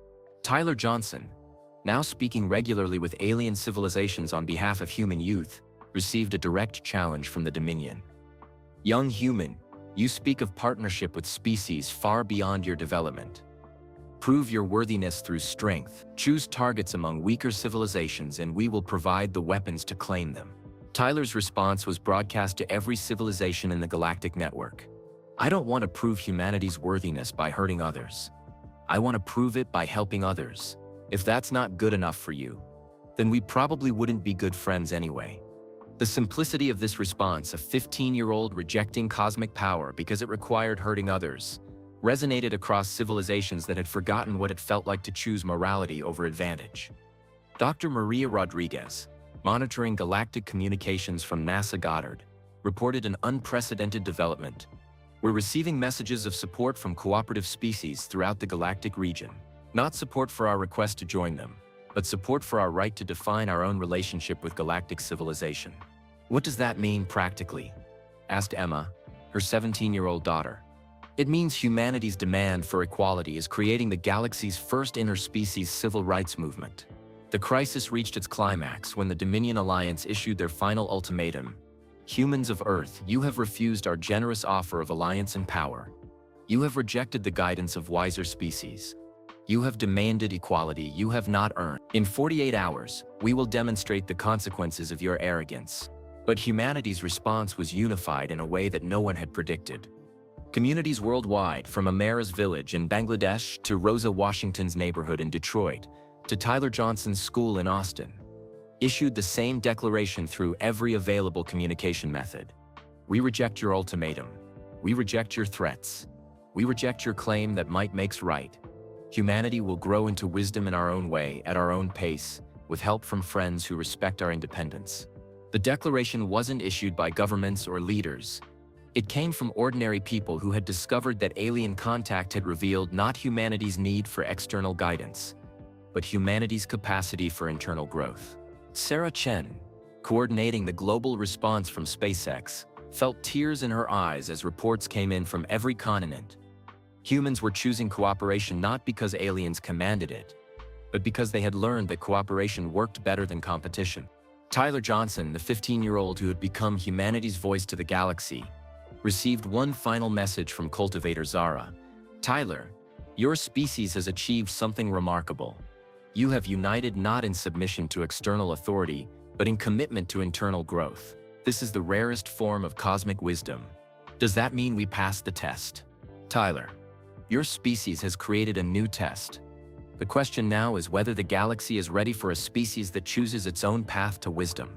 As the 48-hour Dominion ultimatum began, humanity faced its final challenge, proving that their choice of independent cooperation was strong enough to survive against those who believed that only conquest and submission could succeed among the stars. The galaxy watched and waited to see if wisdom could triumph over force. 2 days after the Dominion ultimatum, the galaxy held its breath as humanity prepared for its final test. The test didn't come in the form anyone expected. At exactly 8:00 a.m. Pacific time, every Dominion Alliance ship in Earth's solar system, simply science, not destroyed, not retreating, gone, as if they had never existed. We don't know. They just disappeared from all sensors simultaneously. But the answer came from an unexpected source. Tyler Johnson, broadcasting from his grandfather's farm in Texas, received a direct transmission from deep space. Young Tyler Johnson of Earth. This is Fleet Commander Thane of the Dominion Alliance. We have withdrawn our ships not in retreat, but in respect. Tyler grabbed the microphone with shaking hands. Respect for what? Respect for a species that has achieved something we believed impossible. Unity through individual choice, rather than unity through force. The transmission continued with words that would reshape galactic politics. In 2 million years of expansion, we have never encountered a species that chose cooperation without surrendering independence. Your demand for partnership has forced us to reconsider our own assumptions about strength and wisdom. Dr. Maria Rodriguez, listening from NASA Goddard with her daughters Emma and Sophia, felt her scientific worldview shifting again. The aggressive aliens are backing down because humanity surprised them? Commander Thane's voice carried something that sounded almost like admiration. Dr. Rodriguez, your species has demonstrated that cooperation can be chosen from strength, rather than weakness. This is unprecedented. Tyler, still serving as humanity's youth representative, asked the question that would define Earth's future. Commander Thane, does this mean you're not going to attack us? Young human, it means we are reconsidering our entire approach to galactic expansion. Your species has shown that there may be a third path, neither submission to guidance nor conquest of others, but genuine partnership between equals. The implications rippled across the galaxy as other civilizations received the same transmission. For the first time in millions of years, the fundamental assumptions about cosmic civilization were being challenged. What kind of model? Asked Dr. Elena Vasquez, one of the human representatives who had visited the alien ships. a model where emerging species are treated as potential partners rather than students or threats, where wisdom is developed through cooperation between equals rather than guidance from superiors. Sarah Chen, coordinating global communications, watched as reports flooded in from around the world. The pattern was clear. Communities that had chosen cooperation were thriving. But more importantly, they were innovating. In Bangladesh, Amara Rahman's village had not only solved their water and food problems, but had developed new agricultural techniques that combined gardener biotechnology with traditional farming wisdom. The results were crops that grew faster and more nutritionally than anything either species had achieved separately. In Detroit, Rosa Washington's community had combined gardener medical technology with human social services to create healing centers that addressed not just physical illness but social isolation and community breakdown. In Austin, Tyler Johnson's school had become a testing ground for educational cooperation between human teachers and gardener knowledge systems. Students were learning mathematics, science, and philosophy at accelerated rates while maintaining their creativity and independent thinking. Tyler, his sister Madison, observed, "It's like the aliens gave us tools, but we're building things they never thought of." "Maybe that's the point," Tyler replied. "Maybe real cooperation means everyone contributes something different." But the most significant development was happening at levels that transcended individual communities. Dr. Maria Rodriguez, now serving as Earth's scientific liaison with multiple alien civilizations, reported discoveries that amazed even the ancient Gardener Alliance. Emma Rodriguez, the 17-year-old aspiring astrophysicist, asked the question that cut the heart of the development. "Mom, are we actually teaching the aliens things they didn't know?" "It appears so, sweetheart. The galaxy has been so focused on preserving and sharing existing knowledge that they may have forgotten how to create genuinely new knowledge." The revelation sparked intense debate among galactic civilizations. Some cooperative species welcomed humanity's innovative partnership model. Others worried that encouraging emerging species to demand equality might destabilize the careful balance that had maintained galactic peace for millions of years. Tyler Johnson found himself invited to participate in discussions that spanned multiple star systems. Speaking from his grandfather's kitchen in rural Texas, he addressed civilizations that had achieved spaceflight before Earth existed. "I know I'm just a human kid, and you've all been doing this space thing for millions of years. But maybe that's the problem. Maybe you've been doing it the same way for so long that you forgot there might be better ways." The response from the galactic network was silence. Not rejection, but thoughtful consideration. Then came a transmission that changed everything. Tyler Johnson of Earth. "This is Harmony Singer of the Keepers, first among the cooperative species. We have maintained galactic peace for 4 million years, through careful guidance of emerging civilizations. Your species challenges our methods not through aggression, but through demonstrated success. We request formal dialogue about restructuring galactic cooperation to include true partnership." Sarah Chen realized that humanity hadn't just passed the test for galactic admission, they had revolutionized the test itself. But Commander Thane of the Dominion Alliance issued a warning that sobered everyone. "Humans of Earth, your success has attracted attention from powers beyond this galactic region. Ancient entities that predate both Gardeners and Dominion are taking interest in your partnership experiments. Not all of them approve of changes to established cosmic order." Dr. Maria Rodriguez, processing this information with her daughters, understood the implications. "Girls, humanity's choice to demand equality has created ripple effects we never anticipated. We're not just joining galactic civilization, we're changing it." Sophia, the worrier, asked the question that everyone feared. "Mom, what if the really ancient aliens don't like change? What if they try to stop humanity from changing how things work in space?" Before Maria could answer, Tyler's radio crackled with a transmission from deeper space than any previous communication. "Species of the third planet around the star you call Sol, we are the architects, builders of the frameworks that govern this galaxy. Your innovations in cooperative partnership have been noted. We come to evaluate whether your changes strengthen or threaten cosmic stability." Tyler looked at his family, understanding that humanity's test was entering a phase that went beyond simple choices between cooperation and conquest. They were now being evaluated by the beings who had designed galactic civilization itself. "Grandpa," Tyler asked quietly, "what happens if the cosmic architects decide we're too disruptive?" Joe Johnson, veteran of human wars but newcomer to galactic politics, gave the only answer he could. Son, then we hope our good intentions count for something with people or aliens who have the power to judge them. As massive ships began emerging from deep space vessels that dwarfed both Gardner and Dominion craft, humanity realized that their choice had elevated them from a species seeking admission to galactic civilization to a species whose decisions would determine the future structure of cosmic society. The real test was no longer about humanity proving its worthiness to join the galaxy. It was about humanity proving that the galaxy was ready for the changes they represented. And in the center of it all, ordinary people like Tyler Johnson, Dr. Maria Rodriguez, Sarah Chen, and the Johnson family continued making the daily choices that had convinced the galaxy that humans might offer something new to cosmic civilization. The courage to demand equality, the wisdom to accept responsibility, and the stubborn insistence that cooperation should be chosen freely rather than imposed from above. Humanity's greatest test was about to begin. Hour 20. Tyler Johnson, still broadcasting from his grandfather's farm in Texas, felt the weight of cosmic history as he prepared to address entities that had shaped the galaxy before Earth's continents had formed. This is Tyler Johnson of Earth. We know you're here to judge us. We're ready to explain our choices. The response came in a voice that seemed to contain the patience of geological ages. Tyler Johnson, representative of emerging humanity. We are Architect Prime, designer of galactic cooperative frameworks. We come not to judge, but to understand why your species rejects established pathways to cosmic citizenship. Architect Prime, Tyler continued with the honesty that had served humanity well. We don't want to reject cooperation. We just want to cooperate as equals, instead of students. Young human, equality must be earned through demonstrated wisdom. Your species has existed for mere millennia. The Cooperative Alliance has maintained galactic peace for 4 million years. What wisdom can you offer that we lack? The question hung in space like a challenge that could determine humanity's cosmic future.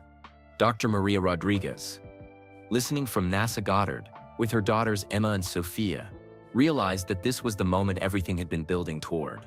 Not just humanity's admission to galactic civilization, but humanity's potential contribution to cosmic development.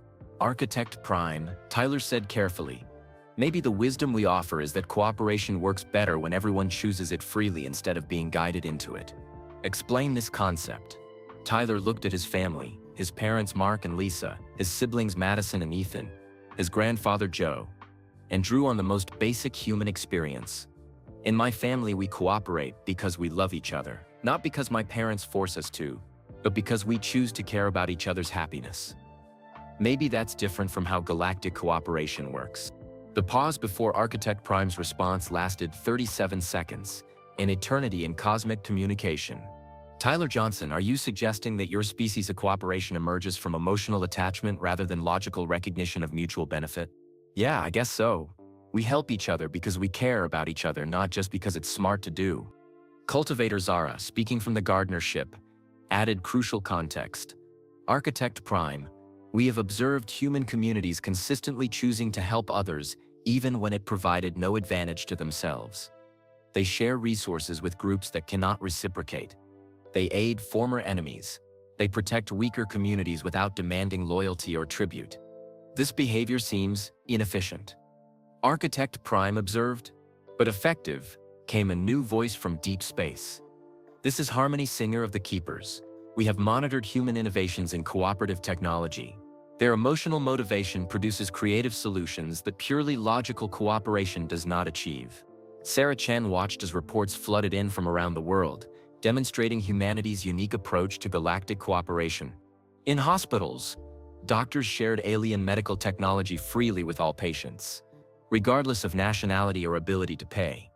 In universities, scientists published alien knowledge openly rather than keeping it classified. In communities, ordinary people used alien technology to solve local problems, then immediately shared their solutions with neighboring communities. Dr. Lisa Johnson, treating patients from conflict zones created by Dominion weapons, represented this pattern. Architect Prime, this is Dr. Lisa Johnson from Austin, Texas. I'm a nurse. When people are hurt, I help them. Dr. Johnson, this approach seems to contradict optimal resource allocation. Maybe, but it feels right. And when things feel right to humans, we usually find ways to make them work efficiently too. The architects processed this information through communication networks that spanned the galaxy. Ancient civilizations that had followed logical pathways to cosmic citizenship for millions of years struggled to understand a species that made cosmic choices based on emotion and moral intuition. Tyler Johnson, now representing not just human youth but humanity's entire approach to galactic relationships, addressed this directly. Architect Prime, I think maybe the galaxy has been missing something. You've got all this amazing technology and knowledge, but you've forgotten why any of it matters. Explain why it matters, young human. Because someone somewhere loves someone else and wants them to be happy and safe. All the technology and cooperation in galactic peace, it only matters if it helps people or aliens take care of the people they love. The silence that followed Tyler's words lasted 2 minutes and 43 seconds. Then came a response that no one expected. Tyler Johnson of Earth Fleet Commander Thane of the former Dominion Alliance wishes to address your species. Commander Thane's voice, when it came, carried none of the authority and threat it had held before. Humans of Earth, we withdraw our offers of Conquest Alliance. Your species has demonstrated something that our expansion campaigns destroyed within ourselves. Millions of years ago, the ability to choose cooperation because you value others' welfare, not because cooperation provides advantage. We have monitored your treatment of communities that allied with us. Despite our attempts to create division and conflict among your species, cooperative human communities consistently offered aid to aggressive human communities. This pattern of behavior has not been observed in any species we have encountered. Dr. Maria Rodriguez, tears streaming down her face, realized what was happening. Humanity's simple insistence on caring for each other had broken a cycle of cosmic conflict that had persisted for millions of years. Commander Thane, Tyler asked, what will you do now? We will return to our territory and reconsider our approach to other species. Perhaps conquest is not the only path to strength. Perhaps cooperation chosen from love rather than logic might achieve what force could not. But Architect Prime wasn't finished with humanity's evaluation. Species of Earth, your emotional approach to cooperation has produced interesting results. However, we must determine whether this approach can maintain galactic stability when challenged by truly hostile forces. There are entities in this universe that do not respond to love, cooperation, or moral appeals. Ancient forces that consume galaxies for resources. If your emotional cooperation cannot defend against such threats, it endangers all life. Tyler Johnson, 15 years old and somehow speaking for his entire species, gave an answer that would echo across cosmic history. Grandpa Joe, listening to his grandson defend humanity's approach to cosmic citizenship, whispered to Mark, that boy just described why free people have always defeated dictators throughout human history.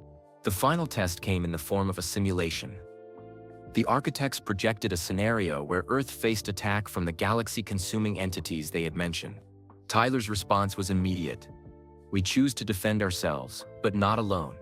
We'll cooperate with anyone who wants to help, and we'll help anyone who needs protection, even if they didn't help us before. The galactic network erupted with discussion as civilizations throughout the galaxy processed this unprecedented approach to cosmic defense. Species of Earth, you have demonstrated a form of cooperation that enhances rather than constrains individual development. Your emotional basis for galactic citizenship offers capabilities that logical cooperation cannot achieve. We approve your admission to cosmic civilization as full partners rather than guided students. Dr. Maria Rodriguez, holding her daughters as the greatest moment in human history, concluded, realized what they had achieved. Humanity had not just joined galactic civilization, they had revolutionized it. Sarah Chen, coordinating the final communications, watched as species throughout the galaxy requested information about implementing emotional cooperation in their own societies. Tyler Johnson, the 15-year-old from Austin who had become humanity's voice to the cosmos, made one final transmission that would be studied by alien civilizations for millions of years. To all the aliens listening, humans aren't special because we're smart or strong or advanced. We're special because we care about each other even when it's hard, even when it doesn't make sense, even when it costs us something. Maybe that's what the galaxy has been missing. Not better technology or smarter cooperation, but the simple idea that love makes everything work better. As the architect ships prepared to depart, carrying news of humanity's cosmic revolution to civilizations across the galaxy, families like the Johnsons, the Rodriguezes, and communities worldwide faced a new reality. They had not just survived first contact with alien civilization, they had transformed cosmic civilization itself by proving that the most powerful force in the universe wasn't advanced technology or superior firepower. It was the simple human capacity to choose love over fear, cooperation over competition, and hope over despair.